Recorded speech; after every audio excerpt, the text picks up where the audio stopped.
Oh, ça déconne. On l'attaquerait pas, cet apéro. Bienvenue dans l'émission Rond comme un ballon. Mais arrête-toi un peu. Mais il vaut rien, c'est une plus, ce type. Il joue comme une pipe, arrête un peu. Et oui, c'est pour ça qu'on aime le ballon. Vive le foot. Et salut à tous! Salut la team, salut tout le monde. Salut, j'espère que vous avez passé un excellent week-end de Pâques. Ouais, Alors week-end prolongé en plus. est-ce que vous nous entendez bien? Est-ce que vous nous voyez bien? Ça devrait être bon. Une émission de plus, effectivement. Salut Stevie Rondeur. Excellent ça. Salut mec, j'espère que tu vas bien. Salut à toi. Installez-vous tranquillement, une belle émission nous attend. Comme vous pouvez le voir ce soir, on n'est que deux. On est en tête à tête avec mon Francky. Cyril est en vacances, mais il y a Yes. peut-être moyen qu'il passe je sais pas, s'il va passer mettre une petite tête à la mi-temps du PSG Nantes. Piquer une Euh, petite tête, ouais. ouais, mais en tout cas, il prend des forces. Il reprend des forces, il va être là la semaine prochaine, il revient en forme. Mais du coup, on va être tous les deux, mon Franck, et on a une grosse émission parce qu'il y a eu un très gros week-end foot, très très gros week-end foot avec le derby, avec Ouais, il d'autres s'en est choses. passé. Et ouais, et même la semaine dernière, parce que du coup, on s'est pas revu depuis la semaine Il s'en est dernière, les gars. passé. Et là, la semaine dernière aussi, il y a pas mal de choses, mon Franck. Et oui, avec l'Europe qui a eu, avec les gros résultats qu'il y a eu. On connaît les demi-finalistes maintenant de chaque coupe. Donc ouais, il y aura de quoi dire. On fait l'émission le mardi. On ne sait pas s'il va y avoir autant de monde que lundi. Ça n'a pas l'air en tout cas pour le moment, mais bon, c'est tant pis, c'est pas grave, hein. C'est Ça pas grave parce écoutera que sûrement en rediffusion. exactement, Mais, euh, mais let's go, on va pouvoir commencer. totalement. Ce soir au programme, on va faire un programme plutôt simple. Il va être chargé mais simple. C'est-à-dire qu'on va faire un grand apéro à la carte. Comme vous avez l'habitude, les grands apéros à la carte, c'est qu'on prend plein de sujets en fait à l'affilée. Notamment, on va prendre pas mal de temps sur le derby, sur Lyon avec Manchester United aussi, la Ligue des Champions. Là, vous pouvez le voir justement sur votre écran, tout ce qui va se passer ce soir. Et on finit comme d'habitude par les tops et les flops, bien évidemment, et par le petit quiz. Voilà. Mais sinon, l'essentiel de l'émission ce soir, c'est le grand apéro à la carte. Et sans plus attendre, je vous propose qu'on commence dans l'ordre chronologique par rapport à la semaine dernière, étant donné qu'on ne s'est pas revu depuis, parce que ça paraît si loin. On dirait que ça fait une éternité que c'est passé, mais il y a eu les matchs de Ligue des Champions. Il y a eu le match Ouais, retour de Ligue des Champions, et c'est vrai que du coup, on n'a pas c'est pu clair, encore l'aborder exactement. ensemble. On l'a pas pu aborder ensemble, mais ça a commencé fort avec le PSG. Le PSG qui du coup a gagné. Peut-être on peut euh, finir sur Paris, peut-être. ouais, oui, c'est vrai. Bon, après, c'est vrai que les deux matchs, que ce soit PSG ou Barcelone, on pensait que ça allait être fait. Et finalement, on a vibré ce mardi soir, notamment déjà avec le match de Dortmund, Dortmund-Barcelone, où Dortmund ont essayé quand même, hein. Ils Alors, ont essayé, ils ont marqué. Guirassy triplé. tu vois, ouais, ils ont marqué, mais moi je pense pas qu'il y ait eu de quoi s'exciter comme pour le match de Paris, on en parlera tout à l'heure. Le match du Barça, bon, il y avait eu 4-0 au match aller. Là, il y a eu 3-1, mais il n'y a jamais eu plus de 2 buts d'écart en fait. Ouais, Donc, ils n'ont jamais été proches, ne serait-ce que d'une prolongation, Dortmund. Ils ont commencé à mener 2-0, après le Barça a marqué. Et le Barça, honnêtement, ils y allaient un peu en détente. Ils ont encore énormément d'échéances à jouer. Ils ont la Coupe du Roi ce week-end.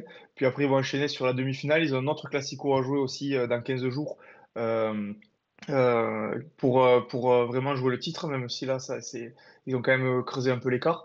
Mais ouais, du coup, certes, Dortmund est allé gagner, mais honnêtement, le Barça était vraiment en détente, je pense.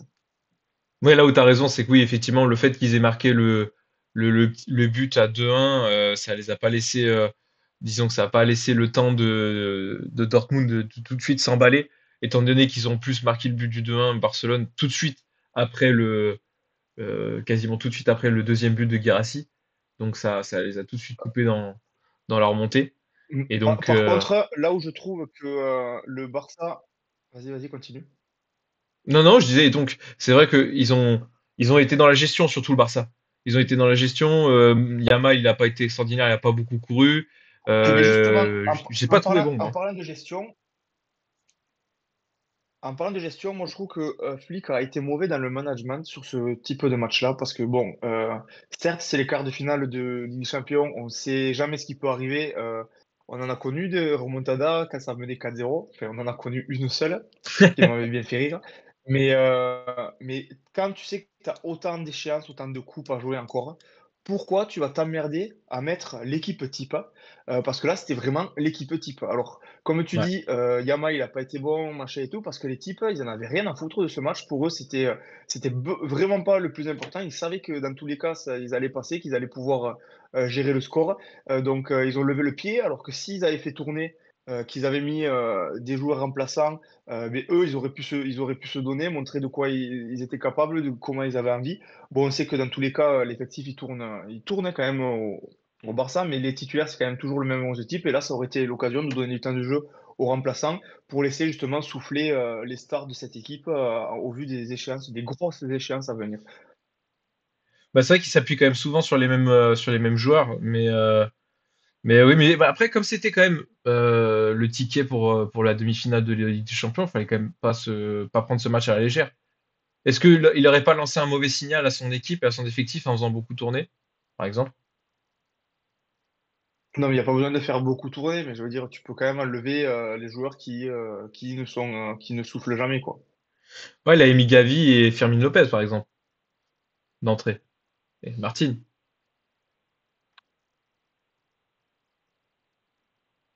Oui, oui, mais heureusement encore, mais je veux dire, c'est pas ces joueurs-là où il y avait la priorité peut-être de les laisser souffler. C'était pas les, c'est pas ceux qui remplaçaient les plus grosses stars de l'équipe, hein. Totalement. Bon, après, du coup, Un ils sont Ferran Torres qualifiés. Ils sont qualifiés, le titulaire Barça. devant, ça aurait peut-être été intéressant. Ouais. Bah, le Barça est qualifié. Oui, après ça, bon, ça Euh, on le savait, on l'avait dit, totalement mérité sur la double confrontation, mine de rien, même sur le parcours en Ligue des Champions. Donc voilà, le Barça qui se retrouve en demi et qui va jouer du coup contre l'Inter Milan, qui est ouais. passé contre le Bayern Munich. Ça, c'était le lendemain, mercredi, et effectivement, ça a été un bon match, du coup, aussi, moi, que j'ai vu en replay, pas en direct, parce que j'étais focus sur le Arsenal, Real Madrid, qu'on parlera après. Mais ouais, sacrée qualification, encore une fois, de l'Inter. Élimination, bah, ils éliminent le Bayern, ce qui est pas rien. Euh, Surtout ça a été un Inter Oui, en surtout que maîtrise, comme hein. on le disait la semaine dernière, le Bayern recevait la finale. Le Bayern recevait la finale de la Ligue des Champions, donc ils avaient à cœur de jouer cette finale chez eux et d'aller chercher cette victoire à l'Inter. Et c'est vrai que c'était chié un peu au match aller, mais bon, comme on l'a dit, l'Inter c'est ultra solide et ils l'ont encore prouvé cette fois-ci face à une des plus grosses équipes d'Europe, même si cette année c'est peut-être une des années où ils font les moins peur sur les 15 ou 20 dernières. Ouais, le jeu est le moins impressionnant, pas de nouvelles stars, c'est une équipe qu'on Effectif moins connaît. impressionnant, tout simplement. Ouais, c'est ça, Mm. c'est ça, hein. Des joueurs qu'on connaît déjà, donc il y a rien de nouveau, donc il y a pas de hype autour de ça, mais ils proposent un football très très solide. Ils sont en phase pour bien continuer, et là, ça fait une sacrée demi-finale, ça, mon Franck aussi, hein. Inter-Barça, hâte de voir ça, hein. Ouais, sacré demi-finale, ça fait partie des deux favoris. Même dès les premières journées de la compétition, on savait qu'on pouvait compter sur eux très loin. Là, grosse demi-finale à venir. Pour moi, léger avantage Barça, mais il faut vraiment pas sous-estimer cette équipe de l'Inter. Parce que c'est vrai que beaucoup voient le Barça parce que c'est vrai que ça fait plus vendre. Il y a vraiment les stars dont on parle chaque semaine. L'Inter, on en a un peu moins parlé, ça fait un peu son chemin en sous-marin. Mais bon, c'est comme on l'a dit, meilleure défense de cette Ligue des Champions, en course pour le titre en Liga, en course pour deux titres, en Serie A, je veux dire, en course pour un autre titre en Coupe. Vraiment, l'Inter, c'est ultra solide. Le collectif est très très bon, très très bien huilé. Ça joue très bien ensemble. Ça fait les efforts ensemble. Ça fait les attaques ensemble. Ça défend ensemble. Vraiment, le Barça, ils vont avoir quand même, ils vont pas l'avoir si facile. Bien au contraire, ça Et risque bah oui, en d'être termes de serré style de jeu, pour je notre plus pense grand que c'est bonheur. même en termes de style de jeu, je pense que c'est même une des équipes qui est la pire pour le Barça. Par rapport à ce qu'il propose, par rapport au contre-pressing et Oui, ce tout à jeu en fait. transition, je pense que c'est une des pires pour le Barça d'ailleurs. Mm, mm, mm. Oui, exactement. Exactement, exactement. Parce que, en plus, on sait que le Barça qui joue avec un bloc très haut, qui joue le hors-jeu, l'Inter, c'est pas forcément l'équipe qui va s'amuser à aller chercher les joueurs en profondeur. Donc ça joue plutôt dans la, ver- dans la, dans- sur l'horizontalité pour chercher les côtés pour ensuite pouvoir amener à des centres. Il y a beaucoup de centres, mais ça cherche pas la verticalité et la profondeur. Donc Flick il va devoir adapter son jeu en défense par rapport à cette équipe de l'Inter. Ça risque d'être très intéressant. Totalement. Bonsoir mon Duche, j'en profite. Je vois qu'il passe dans le chat. Salut Salut le les douche. Duches. Bonsoir les gros. Effectivement, après un week-end de Pâques, j'ai pas maigri. Pas maigri, j'ai fait que grossir encore, donc ça marche. Et Moi non plus, ça c'est sûr. Ouais. pour continuer, du coup, on a aussi eu en même temps que ce Inter Bayern, on a eu le Real Madrid Arsenal. Et on a eu cette victoire d'Arsenal au Bernabeu. Sacré match aussi, mon Franck. Sacré match. Et ouais, putain, le Real qui perd 2 fois d'affilée en Ligue des Champions. Alors là, j'aimerais bien savoir depuis combien d'années c'était pas arrivé. Mais ça y est, ils ont perdu 2 matchs face à Arsenal. Alors, je pense que peu de monde voyait Arsenal passer le Real Madrid sur cette double confrontation. Au final, ils ont réussi l'exploit de les gagner par 2 fois. Donc une branle à l'aller, là, les gagner et assurer cette qualification au Bernabeu en ouvrant le score, c'est super, c'est génial pour eux. Le Arsenal qui n'a pas forcément l'habitude de faire des demi-finales de Ligue des Champions tous les ans, et bien, pour les supporters, ça doit être un vrai régal. D'autant qu'en plus, ils ont enfin, je veux dire là, vu les 4 qu'il y a en demi-finale, c'est vraiment très ouvert. Il n'y a pas forcément d'énormes favoris. Ça va vraiment être très serré. Ça peut être n'importe quelle des 4 équipes qui gagnent ce titre. Bah, c'est les 4 meilleures équipes. Franchement, c'est cool parce que c'est vraiment les 4 meilleures équipes de ce tournoi en ce moment et même de cette saison qui sont qui sont en demi-finale. Donc c'est amplement mérité. Il n'y a pas de braquage, je trouve. Là, c'est vraiment les meilleurs. Et bien content que ce Real se fasse taper enfin parce que il passait à chaque fois là sur des individualités et sur des miracles. Là, il proposait surtout cette saison, il propose zéro jeu, il n'y a rien. Donc, au bout d'un moment, il méritait de se faire secouer et de se faire taper. Et là, c'est ce qui a été fait. Et je pense que ça va permettre un peu aussi de faire le ménage. Alors, je ne sais pas ce qui va se passer cet été au Real Madrid. On regardera, on observera tranquillement. Mais en tout cas, à mon avis, cette élimination va vraiment faire du mal à ce Real Madrid. Et je suis même sûr que ça va leur faire du mal pour la fin de saison en championnat, pour la Liga. Même s'ils ont gagné Mais miraculeusement ce week-end. on en parlait aussi la semaine dernière. On en parlait la semaine dernière. Il faut vraiment qu'ils recrutent des joueurs au milieu de terrain s'ils veulent vraiment avoir le top niveau international. Parce que là, ça va pas du tout. Quand on voit comme un Rice, il a Oh ouais, le absolument match de Rice. surclassé la rencontre. Mais ça prouve bien qu'il y a un problème au milieu du terrain parce que je veux bien que Rice soit un top joueur, vraiment, vraiment bon. Mais mettre dans sa poche tous les milieux de terrain comme il l'a fait lors de cette rencontre, Ah ouais, c'est quand lui, même il a assez fait une abusé. double confrontation de fou. Je sais pas ce que tu en penses, mais c'était. Ah ouais. Ah non, mais sa Ah ouais, double franchement, c'est deux confrontation. coups francs qu'il met au match aller et là. Mm. Ah non, non, il a Après, il y a été eu quand excellent. même quelques faits de jeu. Qu'est-ce que tu en penses, toi, des pénaltys lors de ce Euh, match? Parce qu'il y en a eu un non sifflé, un sifflé, alors que c'est à peu près les mêmes. moi, j'ai trouvé que c'était bien arbitré, hein. Personnellement, j'ai trouvé que c'était bien arbitré. Je trouve que c'était mérité sur Saka, le penalty qui rate. Le penalty, pour moi, il est amplement mérité. Toi, tu parles du deuxième qui n'a pas été sifflé, tu parles de celui pour le Real Madrid? Donc, en fait, pour le Texier, il a mieux arbitré qu'en Ligue 1, c'est ça? Comment? Le Texier, il a mieux arbitré qu'en Ligue 1, c'est ça? Ah ouais, bah après, en même temps, c'est difficile de faire pire que ce week-end. Mais moi, j'ai trouvé qu'il avait plutôt bien Bah, arbitré. et pour toi, du coup, bon arbitrage, du coup?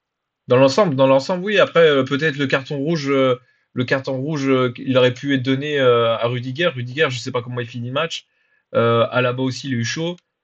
Mais Rudiger sur Lewis Kelly, le pied qu'il met, il peut prendre un rouge direct sans problème. Mais sur les pénaltys, il y a, y a pas photo. Moi, le penalty de Mbappé où Rice l'accroche, pour moi, il n'y a jamais rien. Il y a pas, c'est trop peu pour qu'il y ait péno. Trop juste. Hmm. Euh, le premier penalty sifflé pour Arsenal, où il y a eu à peu près la même chose. Bah là, pour le coup, c'était pas pareil dans le sens où il l'a vraiment, vraiment accroché. c'était une faute bête et on va dire naïve de Asensio, parce que là, il y a vraiment plaquage, quoi. Même si, il n'était pas dans la direction, en tout cas, le ballon n'allait pas vraiment vers lui dans mes souvenirs. En tout cas, il faisait pas action de jeu directe, quoi, sur le corner dans mes souvenirs. Par contre, pour moi, Mbappé, il n'y a pas péno. Pour moi, sur Mbappé, il n'y a pas péno, c'est trop léger, c'est trop facilement tombé, etc. C'est litigieux. Ouais. C'est litigieux, c'est pour ça que ça fait quand même un peu débat. Bon, je pense pas que l'issue du match aurait été autrement que la qualification de Arsenal, mais c'est vrai que ça peut faire débat, cette action. Même oui, enfin, les deux sont pas choquants, mais je peux comprendre qu'il y en a qui râlent et qui trouvent que la décision inverse aurait été plus juste, comme on peut dire Duf dans les commentaires. Tu as parlé de Lewis Kelly aussi, ce jeune, quel bon joueur. Ouais. Quel bon joueur, je sais pas ce que tu en penses, mais lui, il est apparu cette année, là, personne ne le connaissait, et c'est vrai qu'il fait de sacrés matchs, hein. Non, très bon, hein, très très bon. Après, moi, vous savez, je suis pas fan d'Arsenal du tout. Je les aime pas trop. Et lui, donc, c'est un petit Gunners. Donc, je t'avoue qu'en plus, je trouve il provoque pas mal. Donc, pour être poli, il a une petite tête à claque. Donc, il m'énerve un peu. C'est comme Asensio, hein, de l'autre côté. Mais par contre, en termes de joueur de foot, faut reconnaître que c'est un sacré petit joueur et qu'il a, en tout cas, à mon avis, une belle belle carrière devant lui, notamment Arsenal, parce qu'il a que 18 ans, c'est un 2006. Donc, wow, t'as déjà fait, tu vas faire C'est fou. demi-finale de Ligue De des se dire Champions. ça, l'année de Euh, naissance, ça fait bizarre. ouais, en plus, il est omniprésent, on le voit bien quand même sur cette Ligue des Champions. Donc, non, franchement, bravo, bravo, bravo, bon petit jeune. Euh, Hâte de voir aussi parce qu'ils en ont pas mal des petits jeunes aussi à Arsenal qui vont peut-être sortir. Hâte de voir la suite. Mais, euh, mais ouais, sacré joueur, moi j'aime bien, hein. J'aime bien le joueur de foot, l'homme peut-être un Ouais, peu moins. et en parlant d'insolence et de chambrage, la panenka de Saka qui est loupé, ça c'était vraiment, je pense, pour chambrer. Je suis pas sûr que s'il y avait eu un autre résultat que 3-0 au match aller, il se serait permis de le faire.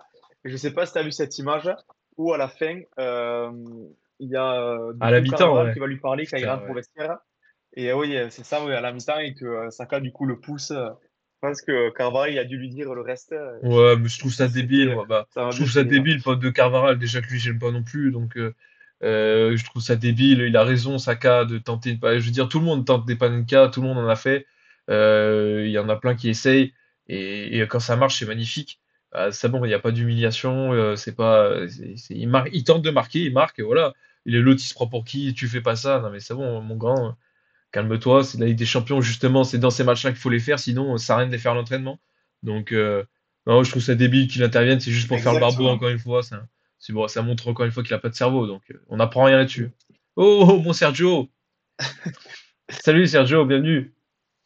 Là, Salut Sergio. on fait les points sur la Ligue Et des on est en Champions. train de débriefer les matchs de Ligue des Champions. On a fait du coup le Barça, l'Inter et Arsenal. Et maintenant, on va passer sur le PSG qui, contre toute attente, s'est bien fait peur Ah ouais. et aurait presque mérité la petite fessée. Bah, toi, tu l'espérais en tout cas, Franck. Non, moi, Toi, tu Simon, t'en l'espérais. penses quoi? Toi, tu l'espérais la Ah fessée. oui, moi, je l'espérais. Non, mais en plus, le pire, c'est que bon, quand tu analyses le match, le début du match, les 20 premières minutes, c'est exactement ce qu'on avait annoncé. C'est Aston Villa qui fait tout pour aller jouer devant, qui laisse des espaces de foot à la défense, et hop, Paris qui joue dans la profondeur et qui calme Aston Villa. Ouais. Sauf que à 2-0, là, on pensait tous qu'il allait avoir une valise de l'espace. Et au final, le PSG qui est retombé dans ses travers de se dire c'est bon, c'est fait, là ça y est, on a gagné, on mène de 4 buts. Et bien au final, ils ont commencé à, à lâcher un peu le jeu, à moins être concentré, moins être impliqué. Et ils se sont pris une salve d'occasions d'Aston Villa qui au final aura réussi à marquer 3 buts grâce à un énorme Donnarumma qui fait 5 parades très très importantes. Enfin, on a eu aussi Pacho à la fin du match qui arrête à la dernière seconde le tir de Maguine, je crois que c'était. Et Ah, après, c'était Madsen. justement, on a ce même Maguine qui va. Ah ouais, voilà, c'est ça. Il y a par contre Maguine qui rate la tête sur le coup franc, là où il est vraiment à 2 mètres des cages, où c'est absolument impensable, Ah, ça, c'est contre ça, ça. qui au moins ne la touche pas. Ah ouais, non, mais ça, c'est fou. Ouais, Ah celui-là. oui, putain, Non, 400. mais t'as raison. Voilà. Par contre, McGinn, lui, il en a Non, eu. mais Il a ça, même c'est. marqué. Il est sur la passe D aussi sur Oui, Tillmans. McGinn, il a fait un sacré match. McGinn, Sacré il a fait match, un lui, hein. très, très, très gros match. Cette espèce Mais de videur ouais, irlandais, là, c'est je sais fou pas que. quoi. Il cossait, lui, je sais pas, mais il a une cabine de fou. Il court de partout. Il est incroyable. Ouais, au troisième but de Aston Villa, on pensait tous que ça y est, Paris allait subir une énième remontada, mais au final, heureusement qu'il y a eu un Donnarumma qui a été sensationnel dans cette rencontre une fois de plus pour sauver les Parisiens. Ah ouais, ouais. Donnarumma a été Comment tu arrives à excellent. expliquer que Paris se relâche comme ça, sachant l'expérience qu'ils ont dans cette compétition sur les remontadas? Comment tu peux expliquer qu'ils se relâchent à ce point? Bah, je sais pas C'est du dommage tout. qu'il n'y ait pas Cyril, j'aurais aimé lui poser Je la sais pas du question. tout. Parce Parce que que on c'est a bizarre, hein. au milieu de terrain, on a Vitinha qui a fait un match catastrophique, alors que d'habitude, c'est le leader de ce milieu à 3. Là, tu avais l'impression qu'à partir du 2-0, et bien boum, c'était fini, il avait plus Ouais. envie de jouer, il voulait faire un balle avec ses copains. C'est Mais c'est c'est quand pas le même, style en c'est quand plus. même fou. C'est pas le Ils s'en style du sortent joueur. vraiment de peu, de peu, de peu, de peu. En fait, c'est ça où, parce que tu vois, on dit l'expérience de la remontada et tout, mais en vrai, le seul joueur là qui a connu la montada et qui est encore dans l'effectif, c'est Marquinhos. Après, les autres, ils l'ont pas connu. Donc, entre guillemets, ça, ils s'en foutent. Mais ce qui me choque, moi, c'est oui, il y a une grosse baisse d'intensité, de pressing de la part du milieu de terrain et même des lignes de devant. Mais pour s'attarder sur le milieu de terrain, le Vitinha, Fabien Ruiz et Neves, c'est vrai qu'il y a eu une sorte d'apathie. Ils se sont endormis, une sorte de légèreté, ouais, effectivement, de relâchement, qui n'est pas, en plus, qui n'est pas le style des joueurs. Un Vitinha et Neves, surtout Ouais, Neves, ouais. c'est plutôt des chiens qui cavalent pas mal, qui sont tu vois, qui vont en plus se mettre en confiance dans le duel. Surtout Neves plus que Vitinha. Vitinha, c'est plus dans son aspect technique. Mais c'est quand même des clébards, c'est pas des types qui se prennent pour d'autres, qui ont le boulard et qui vont jouer facile. Donc c'est très surprenant, Exactement. effectivement. Franchement, j'ai pas vraiment d'explication. Parce que même des Hakimi, des Mendes, ça triche pas, hein, ça triche pas. Donc c'est juste, je sais pas. Est-ce que à un moment donné, tu te laisses embarquer par le score aussi, tu te dis, parce que mine de rien, tu marques 2-0, euh, t'imagines quand même, tu te dis, là Ça fait 5 ans. j'ai 5-1, bon, je suis peinard, j'ai 4 buts d'avance. Et tu te dis, t'es peinard, t'es au-dessus de l'autre en plus, tu te dis que t'es vraiment Oui, mais au-dessus. après, quand tu commences à en prendre un ou deux, là, il te faut penser que après l'égalisation n'est plus très loin, et qu'il faut quand même te remettre à jouer. Et eux, non, à part pendant 10 minutes à la fin du match où ils ont un peu repris à jouer, ils ont commencé à se recréer des occasions, où d'ailleurs Martinez, il fait un ou deux arrêts sur Doué. Mais en fait, là, mais justement, tu vois, quand Paris a commencé à vite fait reprendre le dessus et vite fait se recréer des occasions, ça correspond à l'entrée de Doué. Ouais, Dès qu'il est rentré, il a commencé à mettre le feu, on a commencé à le chercher. Il y avait cette fraîcheur dont ils avaient besoin et dont on savait donc, qu'il était très important Doué dans cette rentrée à la 60e minute, qu'il allait être important pour t'as Paris. raison. Ça s'est vu, mais s'il n'y avait pas eu ce grand Donnarumma, eh bien, Paris, je donnais pas cher de leur peau, hein. Parce que même s'ils égalisaient, après, quand tu es dans le rythme et dans la dynamique du match, avoir des prolongations, Ah ouais. c'est pas bon pour toi. Psychologiquement, t'es pas dans la meilleure posture. Donc, heureusement, ils s'en sortent d'un poil de cul, hein. De ouf. Mais ce qui leur fait mal, en vrai, moi je pense qu'il leur fait très très mal, c'est la rapidité des deux buts en deuxième mi-temps. Là, tu vois, j'ai regardé, c'est 55e et 57e. En 2 minutes, t'en prends deux. En 2 minutes, t'en prends deux. Et là, Mm. tu te mets un peu le feu. Et c'est là où il y a eu une très bonne réaction de Enrique, et c'est ce que tu disais, c'est que tout de suite, derrière, tout de suite après le deuxième but, 57e, et ben 58e, Doué il rentre. Et tout de suite, il y a eu un peu plus de danger sur la défense de Aston Villa. Et ça a un peu calmé l'euphorie de Aston Villa sur la fin. Même s'il y a eu ces trois occasions, notamment, comme tu les as bien rappelé, la tête de Kansa à 2 mètres du but, là, je sais pas comment il touche pas le Ah ballon. ouais, non, mais ça, mais Et c'est après, la fou. magnifique frappe, parce que celle de Madsen, il peut pas faire mieux, hein. Il la met magnifique. Heureusement Capacho et ses grosses balls sur la ligne, il les sort. Mais c'est le seul truc du match qu'il a fait, Pacho. C'est le seul truc du match qu'il a fait. Je crois que c'est son premier match raté. Il Pas a été raté. nul. C'est le Ah premier oui, oui, match pour qu'il le rate. coup, Parce mais que là, il sinon, a il est vraiment pas été excellent. bon, hein. Mais là, c'est même comme Mengvara qui a été, il avait par exemple, il a été moins bon. comparé aux autres matchs, où même le match aller était exceptionnel. Mm. Là, ce match-ci, là, on l'a pas trop vu. Pas trop vu, c'était un peu Non, mais compliqué, ouais, quoi. pour un quart de finale au retour. Parce qu'en plus, là, le truc, c'est que franchement, c'est une mauvaise image qu'ils envoient d'eux. Parce que, admettons, si ils mettent une branlée à Arsenal? Aston Villa, même au match retour. Ah, pardon. Donc, s'ils mettent une branlée à Aston Villa au match retour, Arsenal, ils vont aller jouer contre Paris avec la peur au ventre, se disant Paris, ils sont injouables, comment on va faire? Là, d'avoir perdu 3-2, de s'être fait peur comme ça, et bien Arsenal, ils vont se dire ah ben en fait, le PSG, ils sont pas si injouables que ça, ils ont des failles. La qualification est peut-être plus en notre portée qu'on pouvait l'espérer. Donc je pense que pour Paris, c'est pas du tout une bonne image qu'ils envoient Je suis et pas que spécialement Arsenal, ils vont se d'accord. servir de ça pour être surmotivés. Moi, je pense ça en tout Alors, cas. c'est logique, hein. C'est logique ce que tu dis et ça a du sens totalement. Et t'as peut-être raison là-dessus par rapport à Arsenal. Mais moi, je pense qu'ils s'en méfient beaucoup en Angleterre quand même. Parce que je pense qu'ils mettent vraiment l'accent sur le fait que c'était à Aston Villa et que c'est dû à un relâchement de Paris plutôt qu'une surperformance de Aston Villa, cette deuxième mi-temps et ce deuxième match. Et je pense qu'il y a surtout Mais dans les justement, têtes, il y a Liverpool, je pense. Tu vois, je pense que Liverpool, d'un point de vue Angleterre et d'un point de vue Arsenal, ils se sont dit, attends, là, ce PSG-là, ils ont tabassé Liverpool aller et retour, donc on va s'en méfier comme il faut. Et je pense que le poids que va avoir PSG par rapport à ça, dans la double confrontation, bah, l'image qu'ils ont laissée avec Liverpool est plus importante que cette image-là un peu ratée avec Aston Villa, je pense. non, et non, parce que moi, pour moi, mais si tu exploses Aston Villa, t'as pas envie d'aller les jouer Paris. Tu te dis, putain, comment on va faire? Ils explosent Liverpool, ils explosent 15 à 1 Aston Villa, machin et tout.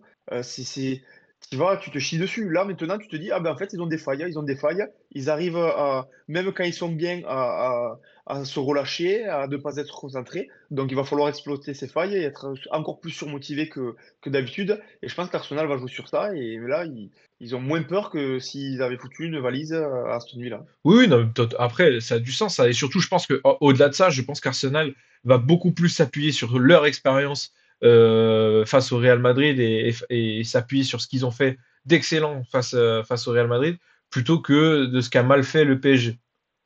Je pense ils vont se sentir en tout cas plus forts par rapport à Peut-être, ça. oui. Mais ça, en tout cas, pour clôturer la Ligue des Champions, ce qui est une très bonne remarque qu'il nous avait envoyé Cyril, et je crois que c'est Nico, son frère, qui lui avait fait remarquer, c'est que là, le PSG a sorti Liverpool, effectivement, mais sinon, si imaginons que Liverpool passait, ça faisait 1, 2, 3, 4, les 1, 2, 3, 4 de la phase de ligue qui se retrouvent du coup dans le Eh, dernier carré. Et ça, franchement, je trouve que c'est une sacrée mec, stat. c'est exactement ce que j'allais dire. J'allais dire, faisons un bilan du coup de cette demi-finale. Qui c'est qui est arrivé en demi-finale? Bon, t'as Paris qui a fini 15e du classement, ouais, et après t'as Barça, Arsenal, Inter qui ont fait 2, 3, 4.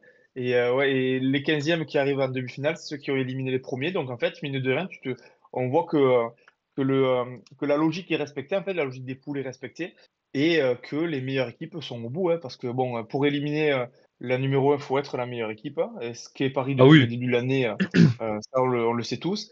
Et les autres, dans la logique des choses, dans la domination qu'ils ont, que ce soit dans leur championnat respectif ou même sur les matchs de Ligue des Champions, mais totalement mérité qu'ils aillent en demi-finale. Et là, ça va être ultra intéressant. Là, ça va faire vraiment de trop belles ah mais rencontres oui, ça va être et génial. très compliqué à pronostiquer. Très compliqué Ah, à très pronostiquer. compliqué.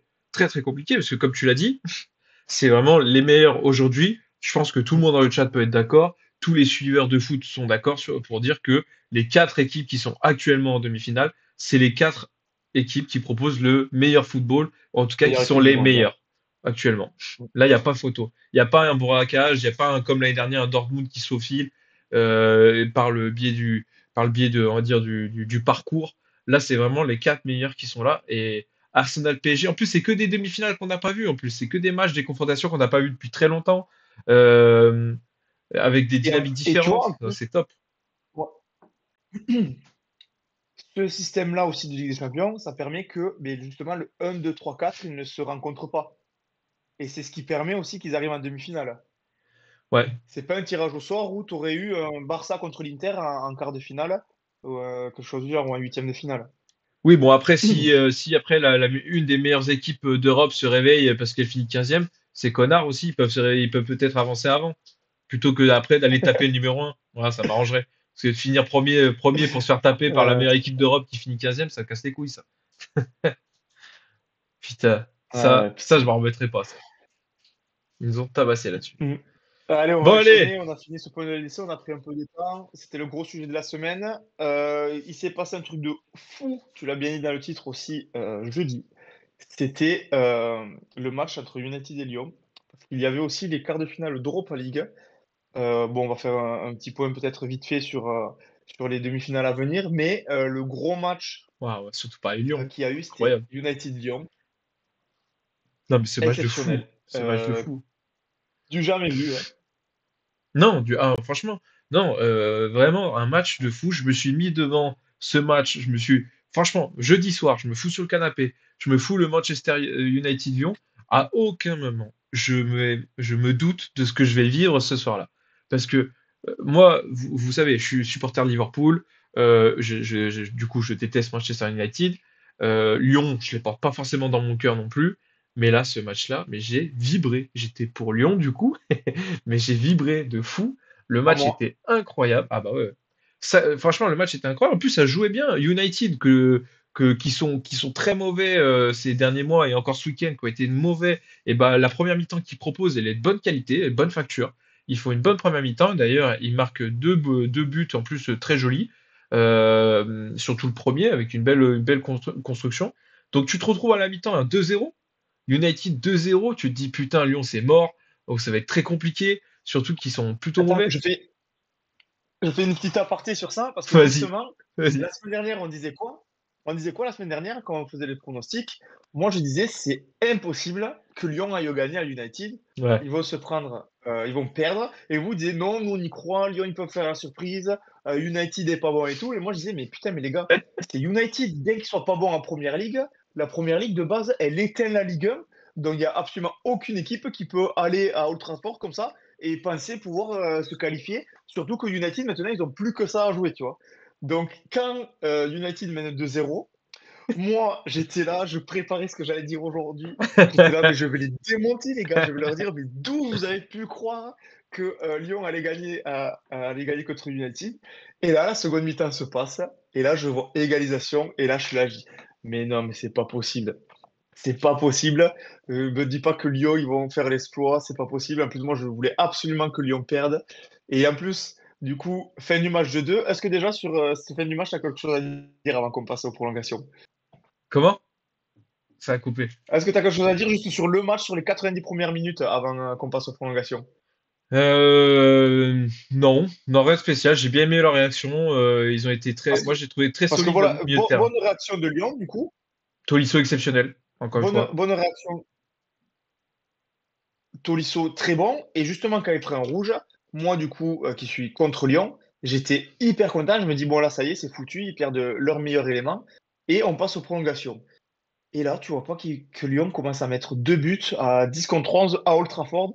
Et là, je me dis, mais c'est pas possible. Je suis maudit. J'ai parlé trop vite, j'ai trop ouvert vite ma gueule quand quand il y avait 2-0 pour United. Et je me suis dit, ça y est, c'est foutu. Et là, qu'est-ce que je fais, moi? Je regarde pas j'arrête de regarder les prolongations. À la mi-temps des prolongations, j'ai arrêté de regarder. Ça, c'est exceptionnel, ça. J'ai arrêté de regarder à la mi-temps des prolongations de Lyon. Et là, d'un coup, je reçois des messages sur mon portable, ça vibre de tous les côtés. C'est quoi ce match de fou? Je dis, mais qu'est-ce qui se passe? Et là, vas-y, toi qui as suivi en direct, je te laisse raconter. Non, bah après, Mais c'était effectivement exceptionnel. ah ouais, le match était exceptionnel. Cherki a fait un très gros match. Tolisso, malheureusement, en plus, surtout en fait, prolongation, c'est que ça part en prolongation, mais juste avant de partir, Tolisso prend le rouge. Donc là, tu dis, t'attaques les prolongations à 10 contre 11. Alors que justement, moi, tu remontes, ils ont la petite adrénaline, mais le rouge, il te met un coup quand même. Il te met un coup, et là, il pousse, il pousse, il pousse. Excellente rentrée aussi de, de, de Fofana, moi je trouve que Fofana il a vraiment fait du bien et du coup bah, ça part un peu de lui. Oui, comme le dit Sergio dans le chat, Tolisso sale semaine, le pauvre, carton rouge, blessure, on en parlera après, mais en tout cas très gros match de Cherki, très gros match de Tagliafico, et là ça pousse. là, tu te mets déjà le but de Cherki, tu te dis, ça y est, là, ils ont fait le plus gros. C'est ça qui est fou. C'est que dès le but de Cherki, Ouais. là, Puis tu te après, dis, tu ça y est, ils ont bloques fait le plus et gros. terminé. Ouais. La Casette après, penalty! Penalty. Là, ils vont chercher un péno Mais en en plus fait, de ça. Et là, ils marquent, mais là, c'est oui, la parce qu'en folie. plus, justement, quand ils gagnent 3-2, moi je me dis, ça y est, ils vont bloquer le bus derrière. Mais non, ils ont continué à essayer d'attaquer, à aller de l'avant. Et ça a été récompensé parce qu'ils arrivent à provoquer un penalty. Et là, ils marquent le 4-2. Et là, je me dis, ben, c'est bon, c'est fini. Là, ils vont être 15 derrière dans la surface. Ça va pas pouvoir bouger. Et Ah non, l'exploit mais là, c'est allait incroyable. arriver quelques Et minutes après. c'est dommage parce que c'est Almada, du coup, derrière. Donc, à ce moment-là, Lyon 4-2. Donc, 2 buts d'avance. Tu te dis, il reste 10 minutes. Donc, tu te dis, bon, c'est réglé. Et là, Salut Scoonix, Almada. t'arrives pile poil Oh, au bon moment. Tu parles des 3 derniers buts de ah ouais. United, magnifique. Oh. Ça, Le timing est parfait. désolé, mon Nico, mais là, en plus, on est au moment où ça commence à tourner au vinaigre, là.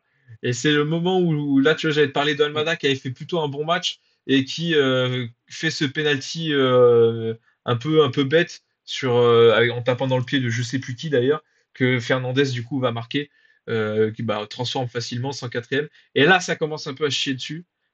Tu sens que ça commence un peu à trembler. Et là, après, on tombe dans l'irréel. Maïnou qui égalise à la 120e.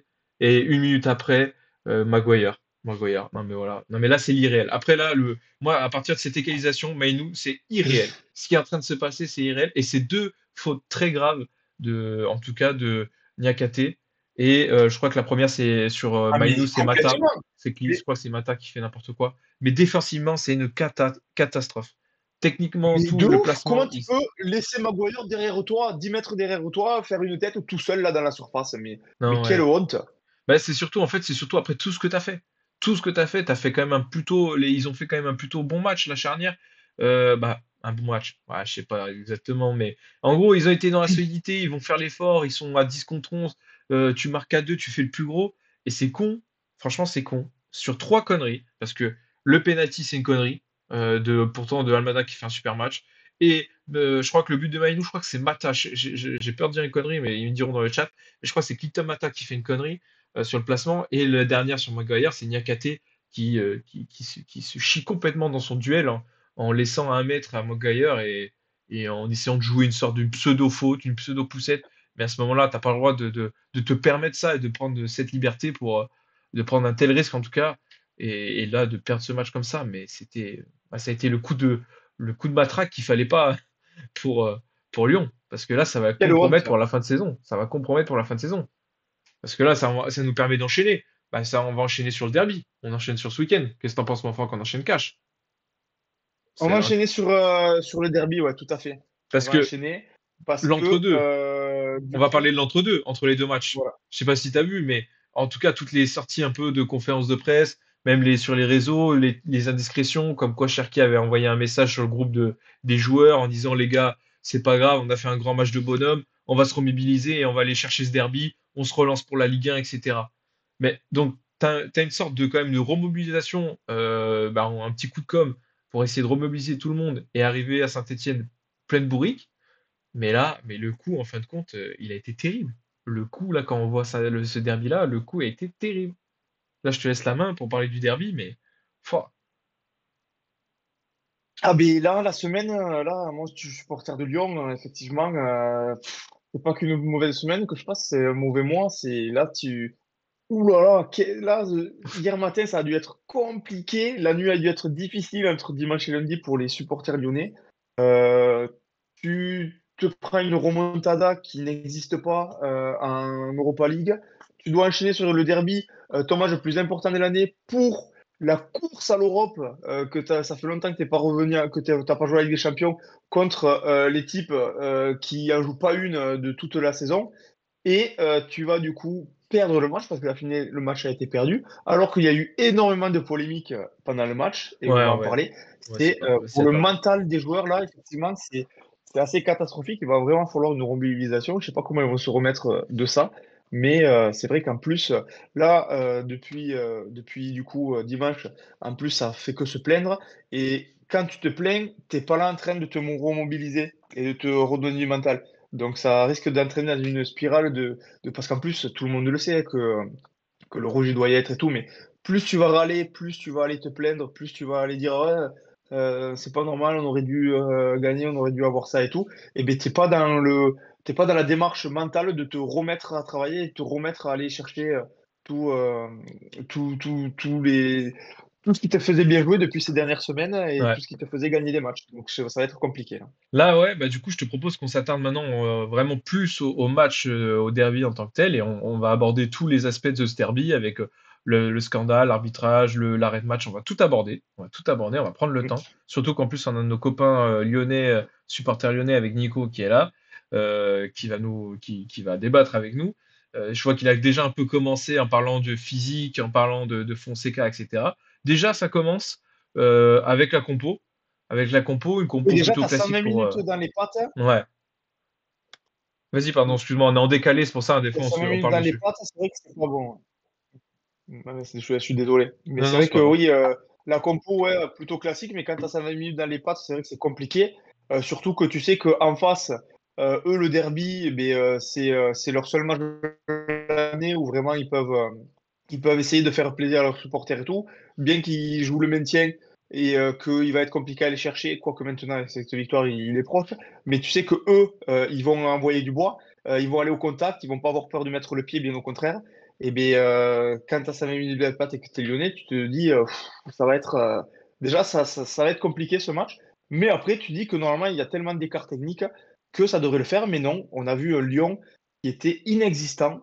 Euh, Comparé aux dernières semaines où il faisait plaisir à voir jouer, là, ça a été le néant. Lyon dominait les débats, notamment toute la première mi-temps. Je sais pas ce que tu as pensé, c'était presque. C'est presque irréel en fait de voir Ah ouais, ouais, Saint-Étienne dominer comme ça. très, très, très impressionné, surtout, en fait, euh, le, l'aspect déjà duel, l'aspect physique a été remporté et envie a été remporté par les Stéphanois, qui étaient du coup boostés, bah, évidemment, par leur public, ils jouent à domicile, ça fait 5 ans qu'ils n'ont pas gagné un derby, ils jouent leur maintien, et ils vont jouer contre un ennemi, contre un Lyon blessé, et surtout, en plus de ça, un Lyon qui, du coup, a été, moi je trouve, qui a été un peu mis en difficulté de par on va dire, l'aspect tactique qu'ils ont mis en place, que Fonseca a mis en place. Il a commencé à en parler, Sconix, dans le chat. C'est vrai que Saint-Etienne, du coup, aussi, avec ces latéraux, Petro et Apia, et surtout là, Petro qui met une belle passe décisive, c'est à la base les deux latéraux les plus nuls de Ligue 1. J'ai pas peur de le dire. Je pense que cette année, c'est les plus nuls de Ligue 1. Et ben, ils ont été excellents parce qu'ils avaient aucun vis-à-vis. Ils étaient peinards face à ce Lyon un peu au 4-4 dos losange. Les types, ils savaient pas où se placer, ils savaient pas quel joueur prendre. Ils étaient tout en dégalé. Verretou, il n'a pas été bon du tout. Cherki, il a été absent. Lacazette et Mikotadze devant aussi, transparent. Mais du coup, les Stéphanois avaient toute la liberté de faire ce qu'ils voulaient. Et donc, Petro, il avait 10 minutes devant lui avant de pouvoir faire un centre. Donc, il avait le temps de l'ajuster. Pourtant, on sait que c'est pas Marcello, hein. C'est pas une super patte gauche, lui, à la base. Ouais. Mais là, il a déposé un très beau caviar, notamment sur le premier but de Stassin. Non, franchement, Saint-Etienne, en tout cas, avant tous les faits de jeu, avant le carton rouge, etc., même avant l'arrêt, Saint-Etienne a été largement meilleur et dominait largement ce Lyon apathique, ce Lyon qui a été perdu de par déjà la tactique et même physiquement, hein, qui était à la ramasse. Et là, arrive la 25e minute où c'est le drame. Ouais. Lucas Tassin, buteur du match, qui va faire un attentat sur Corentin Tolisso. Mais vraiment, enfin, je pense que tout le monde l'a vu la vidéo, ouais. Je pense qu'on est tous Il te d'accord. lui mais marche sur la cheville, On peut il le peut blesser. lui casser la cheville en deux. C'est, c'est, c'est abusé. Et là, du coup, logiquement, le taxier qui nous sort la biscotte rouge. Et là, il se passe deux trucs. Il se passe deux trucs, pourquoi? Parce que déjà, la VAR appelle l'arbitre. Donc, quand la VAR appelle l'arbitre, il faut rappeler, c'est que il y a potentiellement une erreur manifeste de l'arbitre qui s'est potentiellement trompé. Non, Sauf mais que, ça. faut se dire que les gars dans le caméra de Première la erreur. VAR, ils ont 50 000 écrans, ils sont 3 ou je sais pas combien, et du coup, en regardant 50 fois le ralenti, ils se disent ah ben tiens, le taxi il a fait une erreur. on va l'appeler. Donc là, déjà, tu te dis comment c'est possible qu'il soit appelé à la VAR. Et là, il va à la VAR. Donc, quand il regarde les images, le Texier, tu dis, bon, ben c'est bon, en fait, il est rouge là. Ils sont juste en train de regarder la vidéo pour savoir combien de mois de prison il va prendre, Stasek. Et là, le Texier, boum, j'enlève le carton rouge, carton jaune. Le Texier, ce même type qui expliquait que quand Harit a fait une égratignure sur le torse de Marquinhos, il fallait faire gaffe à l'intégrité physique du joueur. Alors là, si c'est pas une intégrité physique, mais non, mais c'est Non, mais abusé. c'est lunaire, c'est Abusé. lunaire. C'est lunaire, la faute, elle est grave. En plus, il sort sur civière, je veux dire. En plus, tu vois, il sort sur civière, c'est sûrement potentiellement fin de saison pour Tolisso.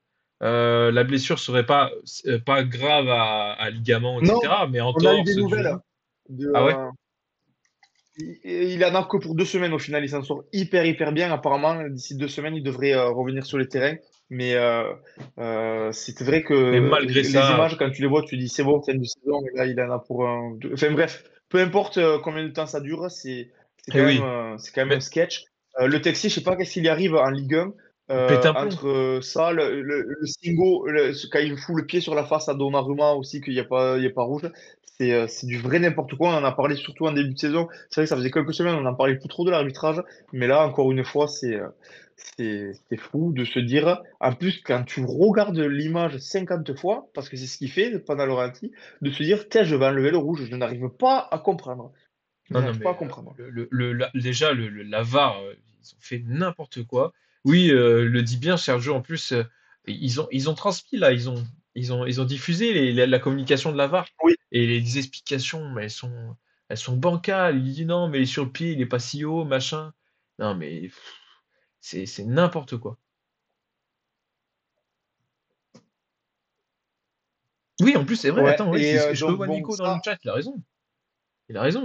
À la base, ce qu'avait dit le Texier, il était parfait.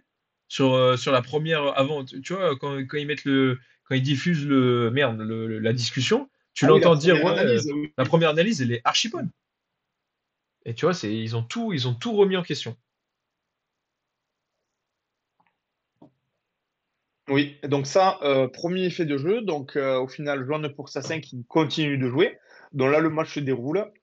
Et là, deuxième fait marquant de ce match, c'est l'arbitre qui reçoit du coup une pièce sur la gueule et du coup qui sort du coup, enfin, qui sort blessé. Et du coup, match arrêté. Match arrêté au moment de la mi-temps, à la 45e minute, dans les arrêts du jeu à la 45e minute. Et là, du coup, tout un scandale, tout un pataquès pour savoir est-ce que le match devait reprendre ou est-ce que le match devait continuer. Donc Bah, toi, t'en ça. penses quoi? Est-ce que le match, il aurait dû s'arrêter ou est-ce qu'il aurait dû reprendre? Ah non, il aurait dû s'arrêter. Le match aurait dû s'arrêter, par contre. On a Alors eu, on a eu plein de cas comme ça. Il a dû déjà, s'arrêter. moi, j'ai envie de dire un truc. Ah non, il aurait dû s'arrêter. C'est les règlements, À tu touches pas, partir c'est de quel débile. moment, à partir de quel moment tu peux être fini à la pisse comme ça? Le supporter du Saint-Étienne qui a fait ça, honnêtement, tu joues ta survie. Tu joues ta survie en Ligue 1. Ça fait 3 ans que tu espères remonter en Ligue 1. Tu es relégué, tu as encore un petit espoir, tu joues ta survie. Tu joues là, ton derby face à Lyon, tu mènes alors que tu n'es absolument pas favori. Tu sais que tu aurais dû prendre un rouge et qu'au final, tu as un miracle où tu prends pas rouge et tu as le supporter Saint-Etienne qui se dit ouais, si j'allais gâcher le match et nous faire prendre des points en moins, mais comment tu peux être aussi con? Je n'arrive pas à le comprendre et j'ai pas d'explication en fait. Je n'arrive pas à comprendre. Je n'arrive pas à comprendre. Surtout à la limite, si tu vas, t'as un supporter qui rentre sur le terrain qui déclenche une droite à Lyonnais parce qu'il l'aime pas. Mais là, balance un truc sur l'arbitre de touche. Mais c'est déco. Ah ouais, c'est Qu'est-ce que débile. t'en as rien à foutre? C'est débile. Ouais, mais après, il a raison, Stevie Et Wonder. mais Et- justement, ça, je suis content. Je suis content. Ouais, Steven qui dit les gars, le supporter s'est fait exploser en tribune par les autres. Et bien, j'espère bien, parce que c'était ma question, moi. Parce que moi, je vois ça à Marseille, où c'est le Marseille qui a la situation qui Saint-Etienne. Si le mec il balance un truc à côté de moi, mais c'est sûr que je lui explose la cabine. Parce que là, comme il y a eu quand à Lyon, il avait fait sur Payet, bon, le match avait été arrêté. Donc là, déjà, il aurait dû être arrêté. Et surtout, Lyon avait pris un point de retrait. Donc là, les sanctions qui peuvent être. Pour Saint-Etienne, c'est 1 ou 3 points de retrait. Ils sont en train d'étudier. Donc, je pense que c'est catastrophique pour eux et ça peut leur coûter le maintien en Ligue 1. Et comme dit Duche, c'est arrivé à un certain supporter de Bordeaux aussi contre Rodez il y a 2 ans où il jouait la montée. Il y a un joueur qui est allé bousculer, qui est rentré sur le terrain et bousculer le joueur de Rodez. C'est fou d'être aussi bête quand tu es supporter d'un Ah club oui, de non, mais foot. c'est bête. Puis en plus, joue un truc, quoi. Si à la limite, t'es milieu de tableau, tu es Toulouse contre Auxerre et que tu t'embrouilles, bon, déjà, c'est pas normal, mais à la limite, mais là, quand tu joues un truc ultra important, c'est fou. Moi déjà, je trouve qu'il n'y a pas d'explication, je trouve que ça reste bête, et justement, et là où je comprends pas, c'est pourquoi le match n'a pas été arrêté, parce que ça veut dire qu'on banalise ça, ça veut dire que en France, on a déjà bien assez de problèmes, je trouve, par rapport aux supporters, par rapport à tout ce qui se passe, etc. On a fait 10 000 débats sur les sanctions, on dit qu'elles sont pas assez sévères, des fois on dit qu'elles sont trop sévères. Là, justement, ils ont voulu faire pas mal d'exemples ces derniers temps avec Fonseca qui a pris perpète, avec il y a eu d'autres exemples aussi concrets avec Longoria, avec la corruption, etc. C'est d'autres choses différentes, mais Ouais. on essaye de sanctionner fort pour faire des exemples. Là, tout ce qui va être jet de bouteille, tout ce qui va être jet sur les acteurs du terrain, que ce soit les joueurs ou les arbitres, et ben là, on banalise ça, on fait en sorte qu'il n'y a pas de problème. En plus, il y a cette sortie complètement lunaire du délégué avec l'autre, il a pris un Doliprane, on lui a fait un bisou magique et ça y est, il peut en prendre, il peut retourner arbitrer. Non, mais c'était scandaleux. Ça montre encore le niveau catastrophique qu'a notre ligue et notre championnat sur la gestion. Voilà, on passe pour des pitres encore une fois. Moi, je trouve que c'est cata, parce que du coup, tu laisses porte ouverte à tous ces extras, on va dire, à tous ces cons à faire des excès et sans être sanctionnés, sans pénaliser directement ton équipe. Bon, là, j'espère qu'ils vont prendre cher. Moi, j'espère que Saint-Etienne, malgré que ce soit qu'un seul individu, bah, j'espère que Saint-Etienne va quand même prendre des points et que ça annule ça et que ça, dans l'esprit des gens, on va dire, que ce soit marquant, quoi. Que des mecs qui fassent des conneries comme Mais là, ils vont prendre des points, ça hein, te tabasse. 100%. Hein. Je vois pas comment ils peuvent ne pas prendre de Faut des points exemples. je sais pas, enfin, Mm. Mais d'ailleurs, Ah ouais, mais mais ce là, match n'aurait c'est. jamais dû reprendre. Ce match n'aurait Donc, jamais dû du reprendre. coup, d'ailleurs, contre toute attente, le match reprend. Et là, 2-0 pour Saint-Etienne, avec un but de qui? Le fameux Lucas Tassin qui aurait dû prendre rouge. Alors là, si c'était pas écrit, en fait, il n'y a rien qui allait dans cette soirée. Ouais. Il n'y a absolument rien qui allait. Le rouge, qui au final, il n'y a pas rouge. Le match qui reprend alors qu'il devait être arrêté. Le doublé du coup du mec qui devait sortir. Ça a été un cumul en fait de frustration pour les Lyonnais. Oh Ah là là, mais mais ouais. ce match. Oh, j'aurais pas aimé être lyonnais pendant ce match parce que là, je pense que la télé, elle fait un baptême de l'air, elle passe par le troisième étage et elle essaie de voir si elle arrive à voler. Non mais Stas. Ouais, Stas, hein. Bon match, hein. Bon match de Stas. Lyon réussira finalement. Ouais, c'est un très bon joueur, hein, très, très prometteur. Honnêtement, depuis le début de la saison, c'est un des meilleurs joueurs de cette équipe de Saint-Etienne. Bon, là, il marque un doublé où il fait un bon match malgré la grosse faute qu'il fait. Lyon réussira à revenir dans le match en marquant un but, mais au final, ils s'inclineront alors que le match était tout aussi important pour Saint-Etienne que pour Lyon, qui pouvait revenir à la troisième place à 1 point de Marseille et qui au final reste à une sixième place à 6 points de la deuxième place. Donc, non, je sais plus combien. Attends, à 4 points de la deuxième place. Donc, Ouais, 4 points. 4 points, mais en plus, les matchs, ils vont pas être évidents. Tu te rappelles, on avait dit que Saint-Etienne, on était tous d'accord pour dire que c'était 3 points assurés, quoi. On s'était dit, bah ça y est, Lyon, ils vont mais en prendre sûrement fait, 3 points, et voilà, hein. Et en fin de compte, là, je sais pas ce que ça va donner oui. pour leur fin de Et, saison, hein. mais on va pas sauter un truc. Attends, tu parles de Lyon là ou Je de parle de Lyon. Saint-Etienne pour Je la fin parle de de Lyon. saison? Et bien vas-y, on va pouvoir enchaîner du coup sur, si c'est bon pour toi, sur ce match. Bien sûr, c'est bon. C'est bon pour moi. Là, je trouve que c'est cohérent d'enchaîner justement sur la course à l'Europe. Parce que du coup, Lyon laisse des plumes Ah, là-dedans. juste là, je reviens sur Stassen. Je reviens sur Stassen. Il y a Steven dans le chat qui dit que Stassen, il est au-dessus de l'entraînement, que tous les joueurs disent qu'il est au-dessus de tout le monde. Et très certainement que je pense il partira de Saint-Étienne à la fin de saison pour trouver un club meilleur. On verra comment ça se passe, mais ce serait le mieux pour lui. Ah bah il faudrait confirmer parce que moi j'ai Ouais. un supporter stéphanois là que j'ai vu ce week-end et tout qui m'a dit qu'apparemment il avait fait une sortie dans les médias il y a pas longtemps comme quoi que même si Saint-Étienne descendait que c'était un de ses clubs pas de club de cœur mais qu'il avait beaucoup d'affection et que même s'il descendait en Ligue 2 il resterait sûrement en Ligue 2 mais je sais pas s'il va le faire. T'as vu ce qu'ils disent, Koulibaly? Il marche littéralement sur les gens, oui. Ah ouais, de ouf. Ah, Très et bon, bien, très bon. un club qui marche pas sur la Ligue 1, du coup, c'est Lyon. Parce que du coup, Lyon, comme on le disait, qui se classe à la sixième place de championnat.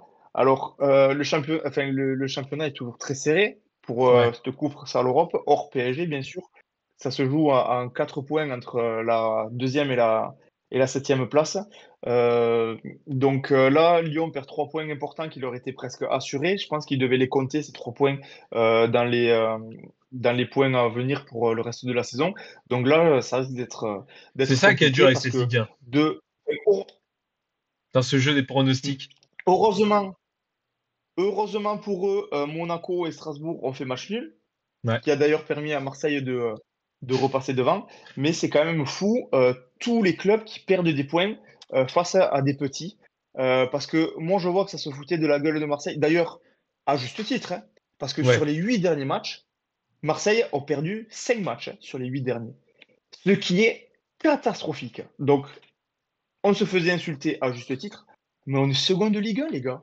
On est second de Ligue 1, c'est quoi votre problème à vous derrière? Les Lyonnais, là, qui n'arrivent pas à gagner contre Saint-Étienne, bon, il y a eu des faits de jeu. Monaco aussi, qui font les malins à chaque fois, là. Marseille, on va vous passer devant, on va vous passer devant. Mais je tiens à rappeler à Monaco que c'est un des seuls clubs qui a perdu contre Montpellier cette saison. Donc, franchement, derrière, tous les clubs n'arrivent pas à prendre les points. Ça se passe devant à chaque semaine. C'est hyper intéressant et hyper stressant quand tu es supporter. On ne sait pas comment ça va se terminer. Je suis tellement heureux que Marseille soit repassé second. Je ne doutais pas qu'on allait gagner contre Montpellier, mais du fait que Monaco ait pris qu'un seul point Pourtant, face, ils ont eu des occasions face à à Strasbourg. Strasbourg, ça nous permet d'avoir notre destin en main maintenant. C'est vrai. C'est vrai, mais c'est vrai que du coup, en fait, ce qui est chiant dans cette Ligue 1, je trouve, c'est très très dur de se jouer, de jouer les pronostics, parce que en fin de compte, à chaque fois, t'as une surprise, à chaque fois, il y a un petit qui tape un gros, ou il y a un gros qui trébuche. Du coup, en fait, de faire la logique, par exemple, des calendriers comme on fait souvent, tu vois, se dire, bon, attends, Lyon, là, les prochains matchs, ils jouaient Saint-Étienne, ils vont sûrement prendre 3 points, après ils vont jouer Rennes. Bah, Rennes, ça joue, attention. Le match d'après, bah, Mm. ils vont à Monaco. Monaco est peut-être un peu meilleur. Donc, à chaque fois, en fait, il y a que des surprises. Et c'est très, très chiant. Et c'est pour ça que, aussi, d'un côté, alors, c'est assez sympa à suivre parce que, à mon avis, ça va encore pas mal bouger. Là, c'est le classement de course à l'Europe. Mais, du coup, l'argument à chaque fois du calendrier, bah, il est pas évident à prendre en compte finalement parce qu'à chaque fois, il y a là, tu vois, regarde Lens. Là, Lyon-Lens. On se dit, un Lyon-Lens. Bah, Lyon devrait à la maison taper Lens. Mais en fait, finalement, qui te dit que là, Lens, comme ils sont en train de revenir, ils proposent des choses, ils marquent, ils gagnent, ils reviennent sur une bonne dynamique, même si dans le jeu, c'est pas ça. Mais voilà, ils peuvent encore trébucher. Surtout, moi Lyon, j'ai vraiment hâte de voir comment ils vont réagir face à Rennes la semaine prochaine. Parce que Rennes, ça va pas être cadeau. Rennes, ils sont sur une bonne dynamique, ça va pas être cadeau, et ça joue. Et donc, je sais pas si cette semaine-là, c'est pas la semaine de trop. Tu vois, c'est l'équivalent. Moi, je te fais un peu le parallèle avec Liverpool, où Liverpool, nous, on fait notre semaine kata, et derrière, après, là, le jeu, il a mis presque 4 semaines, 3 semaines à revenir comme il faut. Parce que là, les derniers matchs, on gagne, mais c'est pas fameux. Dans le jeu, il est toujours pas complètement revenu. On s'est toujours pas complètement remis de cette de double confrontation face au PSG et cette défaite en Newcastle en finale dans la foulée. Notre semaine noire. Là, j'ai bien peur que cette semaine noire de Lyon laisse des tresses pour cette fin de saison. Et j'ai bien peur que ça les tue pour la Ligue des Champions. Ouais, oui, tout à fait. Mentalement, c'est vrai que c'est très compliqué. Euh, pour Lyon, après, on a des équipes aussi qui sont vraiment pas en canne. On a Nice, par exemple, qui a une victoire sur les 5 derniers matchs. Donc là, je pense que Lyon, ils sont pas non plus, enfin Nice, ils sont pas dans une bonne dynamique. On a Strasbourg qui était sur un enchaînement de victoires. Là, ils ont un peu calé en faisant 2 matchs nuls les 2 derniers matchs. Donc c'est vrai que malgré tout, ça peine à gagner. C'est vraiment aléatoire. Ça fait un nul, une victoire, une défaite pour tout. Donc, il peut tout se passer. Mais pour moi, ceux qui sont dans la moins bonne dynamique, c'est Nice et Lyon quand même. Ouais. Lyon, du fait de cette semaine qui va peser sur les épaules des joueurs. Il y a Lille qui a une carte à jouer. Lille qui a une carte à jouer aussi parce qu'ils sont là, hein, au classement. Ils sont 53 points, donc à 1 point derrière Monaco, 2 points derrière l'OM. Et ils vont à Angers, ils vont à Brest et ils reçoivent Reims. Et surtout, ils reçoivent Marseille. Donc, il y a un truc à faire contre Marseille. Et surtout, ça va jouer à domicile à Lille. Donc, c'est vrai qu'ils ont, entre guillemets, leur destin aussi entre leurs mains pour aller chercher quelque chose de Lille. Je les vois bien faire un truc, moi, cette fin de saison.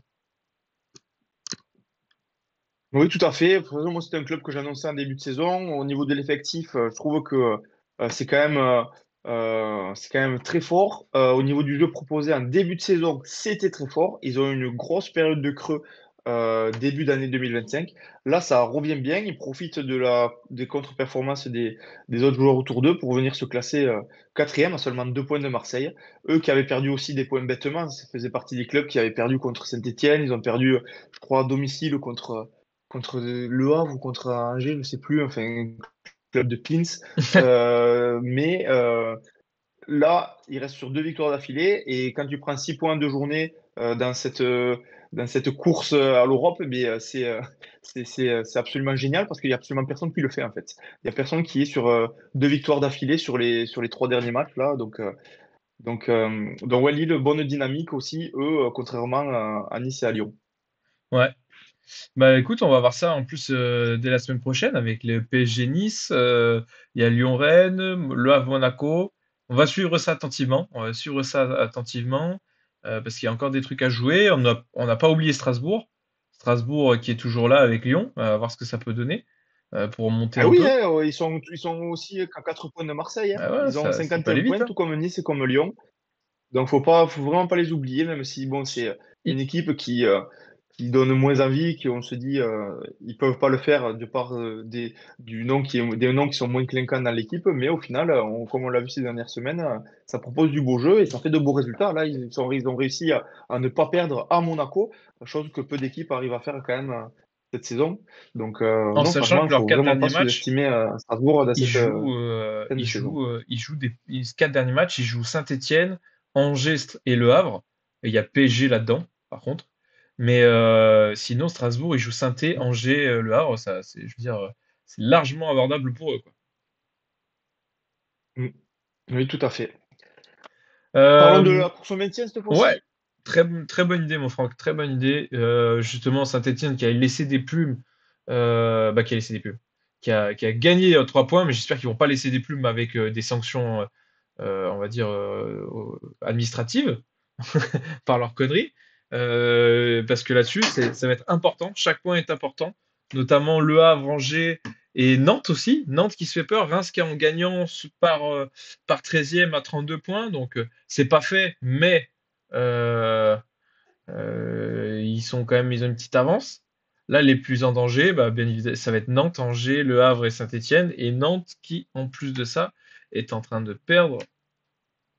Ils sont en train de perdre actuellement, non? C'est ça? Si je te dis pas Contre de Paris? bêtises. Ouais, ça m'étonnerait pas. Je sais pas, je suis pas en direct. Ouais, ils sont Pour en le train de perdre. coup, dans cette course au maintien, on a de la chance que, enfin, parce qu'on sait que nous, on aimerait bien que Saint-Étienne gagne et se maintienne. On a de la chance que ce Saint-Étienne-là ait réussi à gagner Lyon pour revenir recoller à Le Havre. Et on a de la chance parce que ça va faire une fin de saison tout aussi alléchante que le haut du tableau. Saint-Etienne, en plus, qui a réussi à prendre 3 points contre Lyon alors qu'il n'était pas du tout favori. Mais les 2 prochains matchs de Saint-Etienne, c'est Strasbourg et Monaco. Ouais. Mais de l'autre côté, on a Le Havre qui doit encore jouer Monaco, Marseille et Strasbourg. Donc, 2 matchs contre 3, on va dire. 2 gros matchs contre 3 pour Saint-Etienne. Donc, Saint-Etienne, si ils font l'effort de gagner les 2 autres matchs, c'est-à-dire de prendre 6 points, et que Le Havre perd contre tous les gros, et bien Saint-Etienne passera devant Le Havre. Donc là aussi, Saint-Etienne, ils ont leur destin en main.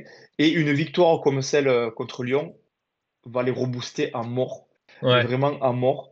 Donc ça peut être important. Ils peuvent aussi aller chercher Angers, hein, on ne sait jamais. Angers qui est encore 2 points devant, je crois, si c'est bien ça. J'ai pas le classement sous les yeux, mais Ouais, qui est c'est ça. 2 points devant.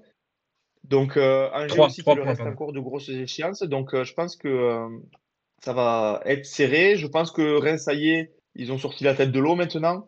Je pense pas que ils vont faire partie des barragistes ou des relégables, mais ça va vraiment se jouer pour moi entre Angers, Le Havre et Saint-Etienne.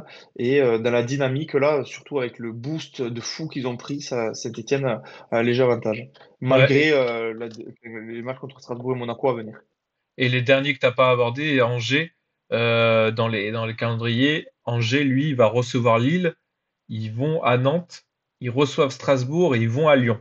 Donc ils ont quand même Lille, Strasbourg et Lyon encore à jouer Ah, aussi. les Ouais, pauvres, ils pourraient tomber contre des Auxerre, des Toulouse, des ouais. Lens, des machins. Ils prennent que des gros, les Et trois qui se même, battent là. c'est Ils ça, et prennent que même des le, gros. même le fait d'aller à Nantes, du coup, c'est match confrontation directe pour aussi le maintien. Donc tu peux y laisser des plumes, mais ça peut, en tout cas, il y a Le Havre ou Saint-Etienne qui pourront en profiter aussi. Donc non, ça va être dingue, hein. Ça va être dingue. Ça va faire une belle petite course, une petite lutte pour le maintien là. La 16e place va être importante aussi pour les barrages après. Donc honnêtement là, comme ça, Après, je je pense vois que pas qui va le faire. ça fait quand même longtemps qu'il n'y avait pas eu autant de suspense d'un côté et de l'autre, ou du moins avec autant d'équipes. Chaque fois, ça se joue. Tu te demandes qui c'est qui va finir troisième entre 2 équipes. L'année dernière, c'était Monaco et Brest. Tu savais pas qui c'est qui allait terminer deuxième ou troisième. Après, ou alors en bas, c'était Lyon et Marseille. Tu savais pas qui c'est qui allait finir en Europa League. Mais sinon, il n'y avait pas 6 équipes en jeu pour la deuxième place, hein. Rien que pour une place, hein, il y a encore 6 équipes qui veulent la faire. Et pour derrière, pareil, pour la place de relégable, il y a encore que 4 voire 5 équipes qui sont capables d'être relégables selon comment se passent les matchs des autres. Donc c'est quand même assez cool pour le suspense. Exactement, exactement, c'est plutôt cool. On suivra tout ça très attentivement dès ce week-end, comme d'hab. Je te propose qu'on enchaîne sur l'autre sujet. Le sujet suivant, c'est notamment le Barça. Ça permet de faire un petit point Liga, parce que le Barça a gagné son match 4-3. Gros match aussi. Et j'ai mis victoire en champion, victoire de champion, parce que c'était un match pas facile pour le Barça. Ils se sont fait accrocher par une belle équipe de Celta Vigo. Surtout que je crois que j'avais vu passer la stat comme quoi Celta Vigo, c'était la troisième meilleure équipe de cette deuxième partie de saison. Et en tout cas, ils font une deuxième partie de saison très très sympa, Celta Vigo. Et même si là, du coup, bah, ça leur fait une deuxième défaite d'affilée avec le Barça. Euh, au niveau du déroulé du match, pour ceux qui n'ont pas vu, ça a commencé par un but de Ferran Torres, ouverture du score à 1-0 à la 12e minute, égalisation de Iglesias pour le Celta, donc un partout et la 15e, mi-temps un partout. Ça reprend et là le Barça prend 2 buts. Encore 2 buts de Iglesias, donc triplé d'Iglesias et ça fait donc 3-1 à ce moment-là à la 60e minute pour Celta Vigo. Là tu dis ça commence à être chaud. Et dans la foulée, tout de suite, après le troisième but de Iglesias qui était à la 62e, tu as but 64e et 68e du Barça, donc Dani Olmo et Rafinha. Donc en 3 minutes, il repasse à 3-3, donc match de ouf. Et à la toute fin, une erreur bête à la 90e, je crois que ouais, c'est à la 91e. 98e. Alors ouais, mais parce qu'il y a eu le ralenti, la VAR, ça a duré très longtemps. Ah oui, oui, oui. Mais en gros, Ouais, à 90e, il y a un mec, le numéro 29, je sais plus comment il s'appelle, qui fauche un joueur du Barça dans la surface. En vrai, il y a penalty. Ça a mis du temps parce que le contact paraissait léger au début, mais en vrai, pour moi, il y a péno, parce qu'il l'accroche, il vient trop fort, il maîtrise pas son geste. Et donc, penalty pour le Barça, but de Rafinha, péno, 98e, 4-3. Et donc, victoire du Barça à la dernière minute, un peu sur une erreur bête de Celta Vigo, mais une victoire de champion. Gros match, hein. C'était vraiment ça, tu vois, le match, on s'était mis en Et parallèle, franchement, il était top, hein. du coup, le Real, c'est une victoire de champion parce qu'il marque dans les arrêts du jeu. Non, parce Non, qu'ils pour sont, moi, la ils sont pas victoire du premiers. Barça, là, pour moi, la victoire du Barça, c'est juste du cul, qu'on se le dise. Des scénarios comme ça, c'est quand même assez rare. Ça arrive souvent aux gros clubs. Mais oui, enfin, bon, je dis ça un peu pour contrer la question, pour Bien essayer sûr. de pas être d'accord avec toi. Mais c'est vrai que oui, le Barça, on le sait, là, il domine tout. Euh, Là, j'ai voulu faire un peu un rapprochement avec le Real parce qu'ils ont gagné la reste de jeu. Mais bon, le Real, ils n'ont pas remonté 3 buts. Là, le Barça, c'est vrai que même quand ils sont dominés, enfin, même quand ils sont menés au score, ils donnent absolument tout pour essayer d'aller chercher les victoires, alors que marquer 3 buts en si peu de temps, c'est quand même pas donné à toutes des équipes. Euh, donc oui, le Barça, on en a parlé souvent ces dernières semaines. Ça va être champion en Liga, ça on le sait. Ça va être dans la course fortement pour la Ligue des Champions. Ils ont la Coupe du Roi la semaine prochaine. Ça va Ouais. faire champion, champion, champion peut-être, J'ai et ce vu sera que mérité. Mbappé était revenu à l'entraînement et qu'il y a des communications qui disent comme quoi il va être prêt pour cette Coupe du Roi, après sa blessure face à Arsenal. Et ouais, j'ai vu Lewandowski aussi blessé. Par contre, j'ai pas vu si c'est grave, combien de temps. J'ai absolument rien vu là-dessus. J'ai vu dans le chat, les gars, si vous l'avez. J'ai vu Nico notamment en parler. Que ça peut coûter cher. Effectivement, ça peut coûter cher, même si Ferran Torres est plutôt en feu. Là, Ferran Torres, ces derniers temps, et surtout en Coupe du Roi, il fait que marquer, ce fou. Donc, bien évidemment, à voir ce que ça peut donner en Ligue des Champions. Mais je sais pas, il rate la double confrontation avec l'Inter. Ça c'est emmerdant, ouais. Effectivement, c'est emmerdant. Parce que Lewandowski, on en a parlé la semaine dernière. Effectivement, c'est pas le maillon qu'on voit le plus devant d'un point de vue technique et même de niveau hype avec entre Yamal et Rafinha. Mais par contre, il en plante des buts, lui, hein. Il en plante, donc c'est vrai que ça va leur manquer un peu. Ouais, ça va manquer, ça. Ça va manquer. En plus, surtout que là, ils ont 3 confrontations ultra importantes parce que euh, ils vont jouer du coup le Real Madrid là ce week-end pour la finale de Coupe du Roi. Juste après, ils jouent l'Inter en demi-finale et juste après le match retour de l'Inter, ils rejouent le Real en Liga. Donc là, en l'espace de 15 ou 20 jours, eh bien, ils vont jouer 2 fois l'Inter et 2 fois le Real pour les demi-finales, pour la finale de Coupe du Roi et pour le deuxième classico de l'année en Liga. Donc Lewandowski, s'il est absent jusque-là, eh bien, il ratera au moins 3 de ces 4 matchs. Donc c'est vrai que c'est quand même une absence de taille, étant donné qu'il est à plus de 40 buts cette saison, toute compétition Ouais. confondue. En sachant que le Barça, ils sont en train de jouer actuellement là en championnat, justement, ce soir. Ils font 0-0 pour l'instant. Ça va être la mi-temps là. Ils jouent à domicile face à Majorque. Donc Majorque qui est une équipe qui est plutôt bonne, qui est une petite surprise, hein. Ils sont septième de Liga. Donc et là j'ai vu ils sont fait pas mal tourner. Il y a Ansu Fati, il y a des mecs qu'on connaît pas trop là, fort là, le Hector Fort à gauche. Bref, en tout cas, grosse semaine, grosse double semaine en tout cas pour le Barça comme vous avez dit avec l'Inter et cette finale du Coup du Roi. On va voir ce que ça donne. On va voir ce que ça donne. 1-0 à Majorque pour l'instant, ah bah c'est disparu. Ah ouais, il y a peut-être eu petite VAR ou petit rattrapage. Alors, là, on va finir sur deux petits sujets très rapides. Très très rapides, notamment sur la news qui est passée sur l'accord verbal de Luis Enrique avec l'Inter. Comme quoi l'Inter Milan, du coup, et le joueur sont d'accord. Le Luis Enrique, je parle bien du Luis Enrique de Marseille. Et qui Mais est. ça, j'avais même pas vu ça, hein. Eh ben, en fait, si, c'est pas mal sorti. Et surtout, les Italiens disent que Bon, c'est après, ce fait. week-end, j'ai pas trop suivi l'actualité, mais c'est pour ça que quand tu m'as envoyé cette info, je te demandais quel Luis Enrique. Eh bien, honnêtement, si tu veux savoir ce que j'en pense, Mais je le ramène, moi. Je l'amène à l'Inter s'ils veulent. S'ils veulent pas lui payer le billet d'avion, je veux bien faire le trajet en voiture. Et voilà. Donc, c'est avec grand plaisir que je le laisse à l'Inter. Parce que c'est pas un joueur qui. Certes, il a fait un bon début de saison, mais tu vois que il est pas impliqué dans les matchs de l'OM. C'est pas un top joueur du tout. C'est un J'ai joueur vu. lambda de Ligue 1 qui fait ses matchs de temps en temps, mais c'est vraiment pas un top joueur. Et quand tu m'as dit qu'en plus Marseille en voulait 30 millions, mais s'ils arrivent à en dégoter là, à en dégoter ce prix-là, mais c'est que c'est vraiment des champions du monde de la négociation, hein. Vous l'avez acheté 8, vous l'avez acheté 8 millions. Et ouais, en tout cas, les prix qui sortaient dans les médias, c'était 30 millions. En tout cas, que l'OM en veut 30 millions.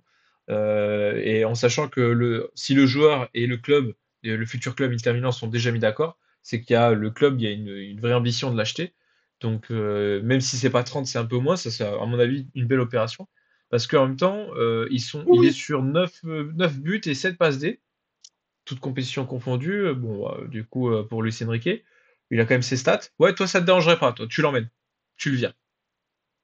Ah ouais, ouais, ça paraît, ça c'est vraiment pas les joueurs qui sont essentiels à Marseille, c'est des joueurs qui sont là, parce qu'ils sont là, certes ils font le taf, mais on mérite bien mieux.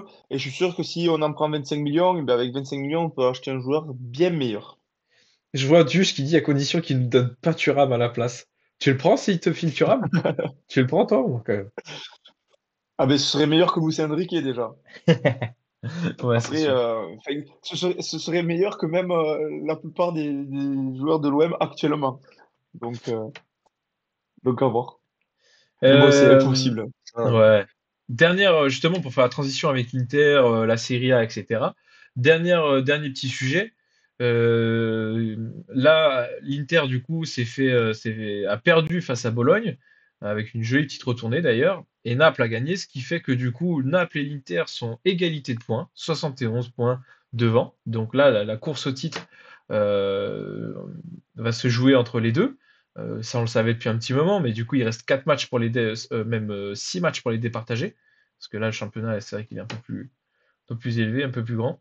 Ils sont 20, eux, ils sont pas 18. Donc, il reste un peu des matchs, mais je savais pas, moi j'avais vu passer le truc tout à l'heure, là.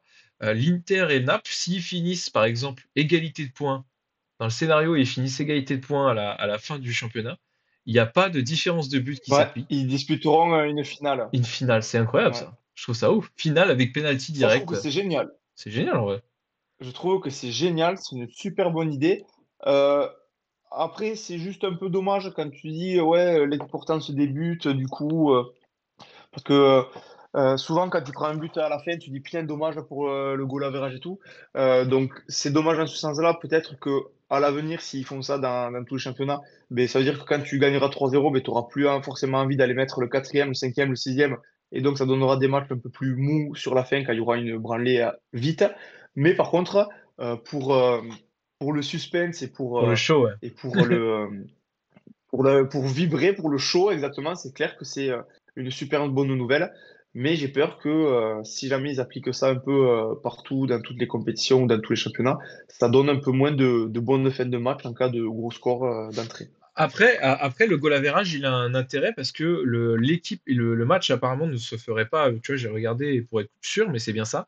Le match ne se ferait pas en terrain neutre, la finale. Il se ferait sur celui qui a la meilleure différence de but. Donc, tu vois, là, le goal average rentre en jeu et peut être Ok, intéressant. bon, mais là, du coup, ça va. Du coup, ça a un peu plus de Mais sens. c'est parfait parce que du coup, ça contre ce que je viens de dire et justement, ça règle le problème que je viens d'énoncer. Donc, c'est parfait, du coup. Ouais, c'est bien ça. Eh ben, écoutez, on a fait pas mal le tour là. On va enchaîner. Hop là, si ma souris veut bien revenir, on va enchaîner sur nos tops et nos flops là. L'émission, elle a bien tourné. Mec, il faut pile enchaîner parce que ça vient de biper.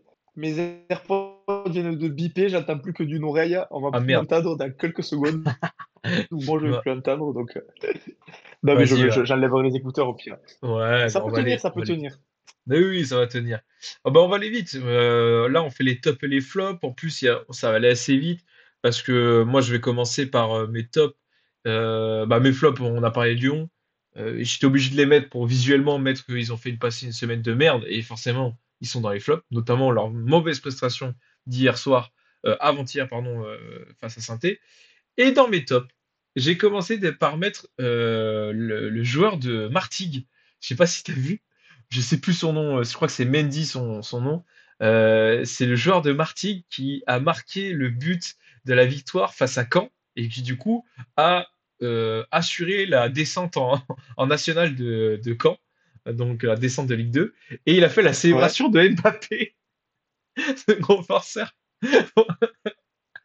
Comme c'est le, comme c'est le club de Mbappé, du coup, pour ceux qui savent pas, s'il y en a qui ne le savent pas, Caen est un club où Mbappé est le propriétaire. Et ben le joueur de Martigues qui a fait tomber, donc qui a marqué le but, qui a scellé la descente de Caen en national, et ben il a tapé sa meilleure célébration de Mbappé, cet enfoiré. Donc j'ai trouvé ça fou. Je l'ai mis dans les tops parce que ouais, c'est le chambrage qu'on aime dans le foot, donc c'est top.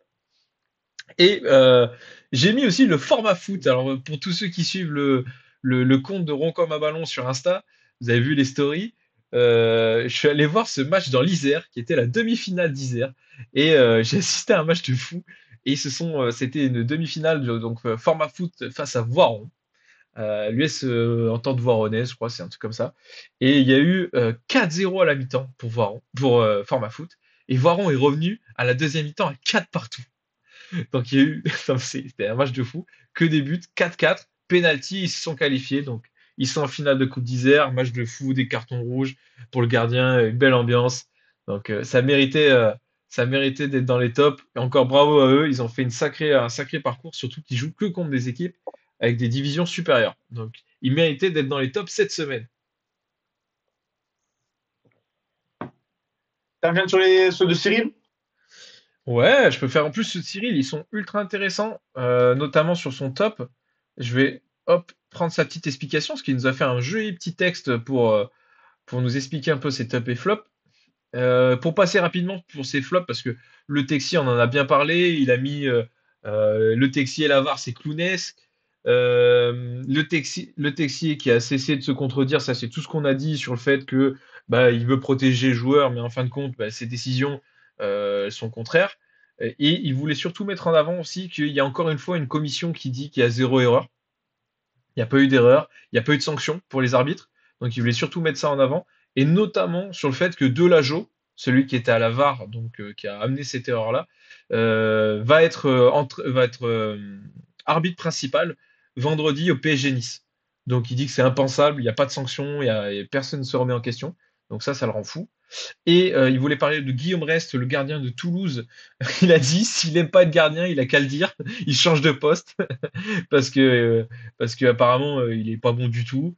L'an dernier, il a eu 176 poteaux en sa faveur, donc ça l'a fait briller. Mais en fin de compte, il vaut pas une bille apparemment. Et il voulait mettre dans les tops l'arbitrage en Allemagne, en Bundesliga, notamment lors du match Dortmund-Gladbach. Il y a eu un appel à la VAR et ils ont fait un et en fait, lorsque l'appel à VAR a été fini, l'arbitre il s'est arrêté et il a été mis en haut d'un haut-parleur et il a expliqué à tout le stade bah, justement son explication. Et enfin, donc, du coup, tout le monde était dans le stade était au courant et a su ce qui se passait. Et du coup, il a dit enfin un pays de grand championnat lance la sonorisation pour le stade et il était temps, bravo. Et moi, j'en profite pour ajouter que justement, ça c'est ultra bien parce que pour comparer à Saint-Étienne-Lyon, moi, j'ai mon père et des amis à lui, ils étaient dans le stade, ils étaient au match, et du coup, ils avaient aucune annonce et ils comprenaient rien. Ils savaient pas ce qui se passait pendant l'arrêt, même pendant la VAR, ils savaient pas pourquoi ils sont revenus sur le carton rouge, ils ont rien suivi, parce qu'il y a eu aucune sonorisation, il y a eu aucune explication, et c'est dommage. Et donc, ce que fait l'Allemagne avec la Bundesliga, c'est top.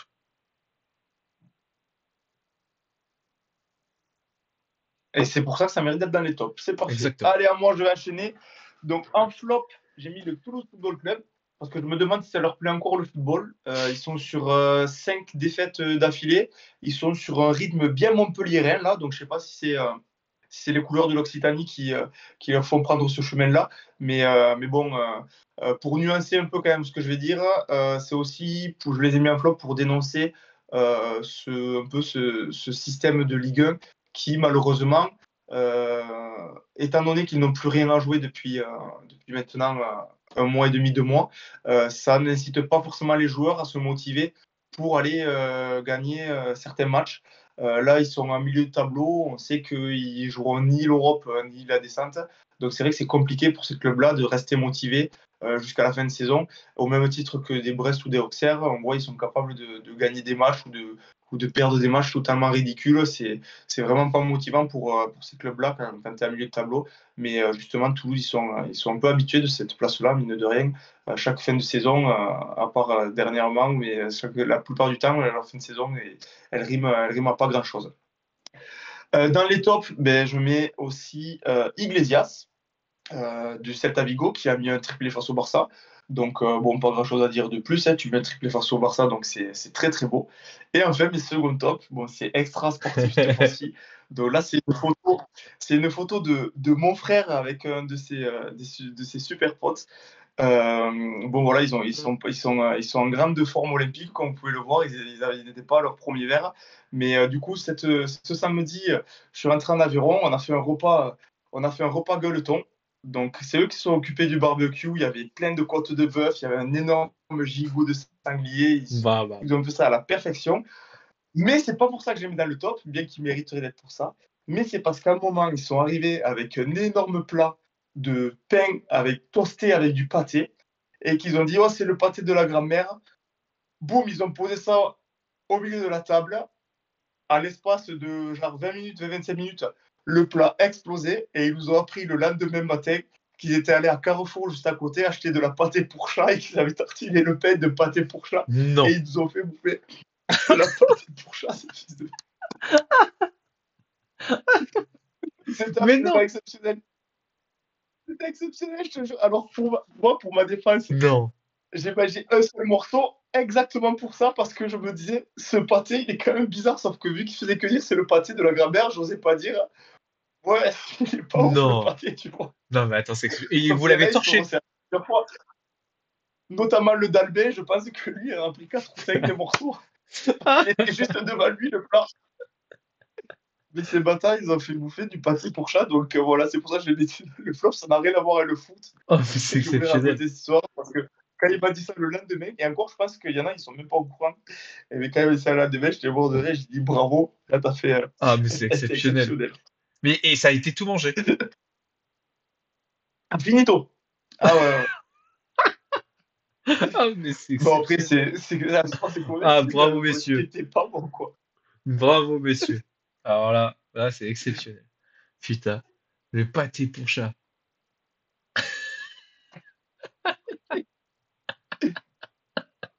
Ah, putain. Allez, on passe aux choses sérieuses maintenant. C'est énorme, putain. Vous allez... Bah ouais, moi, je vais plus rien manger quand je vais aller chez vous, là. Je vais plus rien bouffer, moi. T'as un joueur, mon Franck, ou... Moi, si tu veux, j'en ai un. Ouais, vas-y, parce que. Ah, mais c'est celui de. Non, Mais vas-y, au moins, c'est j'essaie pas de le lui. chercher parce que je l'ai pas trouvé. Non, Ah, c'est pas vas-y. celui que mon frère Non, m'a mais vas-y. envoyé. Parce que pour moi, je pense qu'il est trop dur et qu'on va mettre trop de temps à le mettre. Là, j'en ai un autre et je pense qu'il est un peu plus facile à trouver. J'ai commencé ma carrière en 2010-2011 à AS Valence. De 2011 à 2013, je joue à Clermont Foot. De 2013 à 2015, je joue au Havre. De 2015 à 2016, je joue à Angers. De 2016 à 2022, je joue à Wolverhampton. De 2022 à 2023, je joue à Beşiktaş. Et de 2023 à aujourd'hui, je joue à Al Sadd.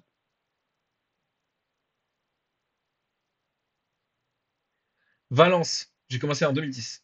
Valence, 2011, Clermont Foot. 2013, Le Havre. 2015, Angers. 2016 à 2022, Wolverhampton. Et 2022-2023, Beşiktaş. Là, on le connaît. Et après, là, Al Sadd. Là, on le connaît beaucoup. C'est Angers et Wolverhampton. Parce Angers que aussi.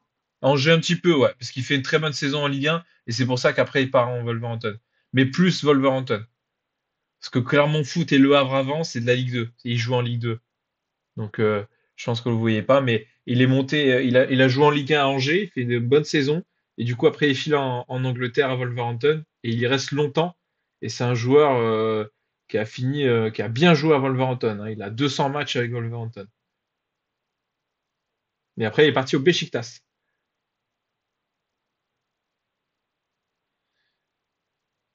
Et il a Ah, c'est pas 83 faux, ça. sélections. Il a 83 sélections avec son pays. Oui, Sergio, Thaïs tu nous l'as dit trouvé. C'est Romain Saïs, le Marocain, le je t'aime Franco-Marocain. bien Romain Saïs qui a fait un. joueur. Ah, ok, il était au match le TEF Sesso à Angers. Excellent, je savais pas. Ah oui, c'est la même année. Ouais, bon petit joueur et super gars. Super gars. J'ai écouté une super interview. Je vous la conseille d'ailleurs. Je vous conseille rarement des choses, mais je vous conseille d'aller écouter son interview sur YouTube. Vous la trouverez ou en podcast. C'est sur le Club des 5. C'est une interview de 3 heures, hein. Ça dure 3 heures, mais vous mettez ça dans la voiture en podcast ou quoi. Ben, franchement, c'est super intéressant. Il parle de plein de choses, de la CAN, de la Coupe du Monde aussi, où ils ont fait leur super épopée là.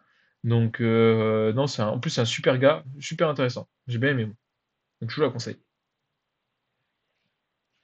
Est-ce que tu as trouvé un petit joueur, mon Franck? Je suis en train de chercher vite fait. Vas-y, cherche Hop. tranquille. C'était une petite émission en détente ce soir. 22h33, on est bien. On finit sur ton joueur. Et comme ça, on finit tranquille. Ça dit quoi les matchs là un peu? Je vais aller voir là. Hop, hop, hop. City Aston Villa un partout, à 73e. Barcelone, bah, c'est la mi-temps, il y a 0-0. Et le PSG. Oh! Ah, un partout. Le PSG. C'est pas fini là, c'est à Un partout 80. pour le PSG. Bah, un partout, Nantes PSG. 92e minute, c'est actuellement. Il y a que 4 minutes de temps additionnel. Un partout, but de Vitinha et but de Douglas Augusto à la 83e pour Nantes. Donc là, pour l'instant, il y a un partout.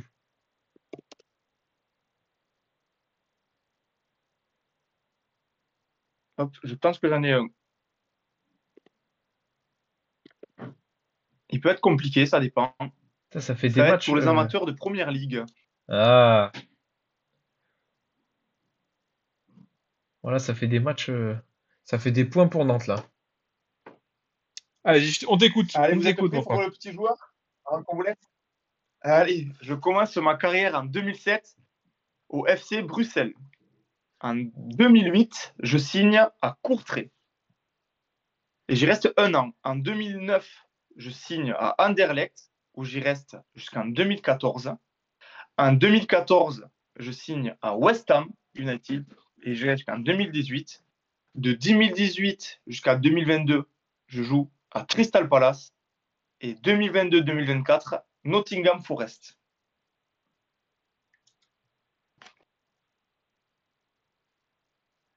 2007-2008, Bruxelles.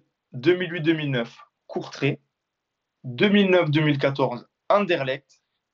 2014-2018, West Ham. 2018-2022, Crystal Palace. 2022-2024, Nottingham Forest. Euh,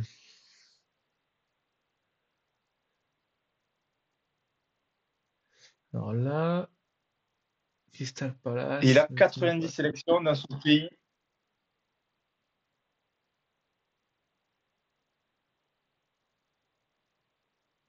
C'est Il a pas été belge. 90 fois international.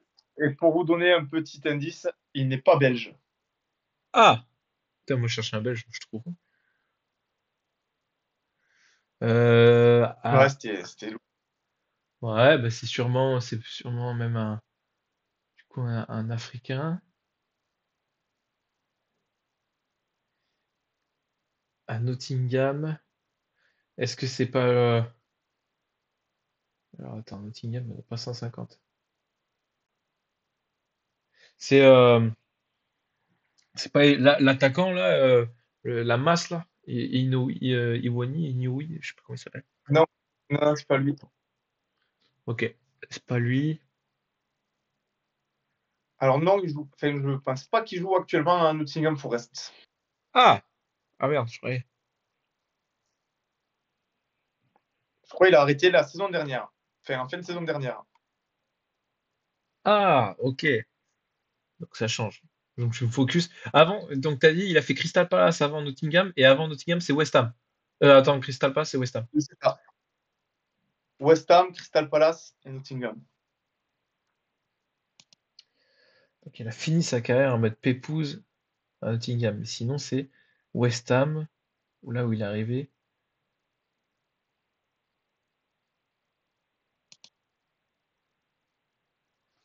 Ouh, il est pas évident celui-là. Et ben attends, il a 90 sélections quand même, t'as dit, putain. 90 sélections. Est-ce que vous voulez le pays? Ouais, je veux bien. Sénégal. Il est sénégalais. Bah, West Ham, Crystal Palace, il y a Sarr qui est sénégalais, mais c'est Sarr, il a fait Marseille, il a fait. Euh, Il a gagné la CAN, hein. Il est titulaire, hein. Finaliste 2019, vainqueur en 2022. Oh, un copain de Sadio Mané, oh.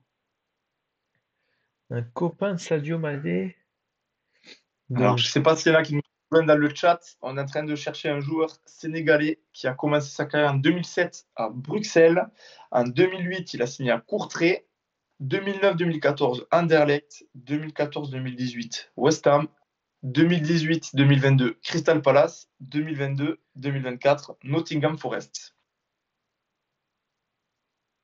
ah, c'est Est-ce que vous voulez son... ça y est, c'est revenu, c'est le milieu de terrain. C'est le milieu de terrain, le grand. Il est longiligne là. Euh, Ouais, tout à fait. Chekou. Attends, ça va Ouais, revenir. c'est presque ça. Je, je vois sa Ça grosse commence comme ça, cabine son là. prénom. J'ai peut-être fait une passe D à un collègue là. C'est un numéro 6-8. Chekou. Non, putain, c'est un truc comme ça. Chekou, c'est son nom, c'est son prénom, Chekou. C'est Kouyaté. C'est pas Kouyaté? Kouyaté, exactement. Chekou Kouyaté. Putain, Bien joué. celui-là, Bravo. Oh j'ai, putain, celui-là, tu le j'ai sors de loin, hein. ouais, ouais, ouais. Ça y est. En vrai, t'as bien fait de dire le truc, parce que c'est Sénégal. Je refais les milieux de terrain du Sénégal. Je me dis, il y en a pas plein des excellents, quoi. Il y a Gay, mais. Eh ben, super, Et ouais. sacré petit joueur à faire deviner, ça. Bien joué, mon Franck. Eh ben, écoutez, les gars, Ouais. 22h, c'est quelle heure? 22h39. Une belle petite émission. J'ai vu dans le chat, moi j'ai dit tout à l'heure, émission en détente, etc. Mais que Nico, ça l'a en détente vite fait. Je suis de nouveau tendu, je le comprends. Bah, à mon avis, tu vas être tendu encore très longtemps avec la semaine que tu as vécue, mon pote. Donc, j'espère que ça ira mieux rapidement pour toi. Mais merci en tout cas d'avoir été là, d'avoir fait Pas l'effort de moi. venir et d'avoir subi tout ça. Merci encore à tous ceux qui sont passés, le Duche, Sergio. Au début, il y avait même aussi le petit nouveau Steven, Stevie Wonder. J'ai adoré. Donc merci d'être passé les gars. Merci d'être passé. Tous ceux qui écoutent l'émission en replay, n'oubliez pas de mettre des petits likes. Je ne sais pas sur quoi vous écoutez, si vous regardez sur Twitch, si vous regardez sur YouTube, peu importe. Mais en tout cas, merci d'avoir été là encore une fois. On vous fait des gros bisous. On se retrouve Yes. très bientôt, lundi prochain, avec le retour de notre Cyril, normalement. On devrait se retrouver tous les trois. Et on vous souhaite une excellente soirée, une excellente semaine. Et à très bientôt, les gars. Yes. Merci à tout le monde. Et surtout, n'oubliez pas, comme disait Footix, Stassen ne mérite jamais rouge sur l'action comme sur Tolisso. Allez, bye bye.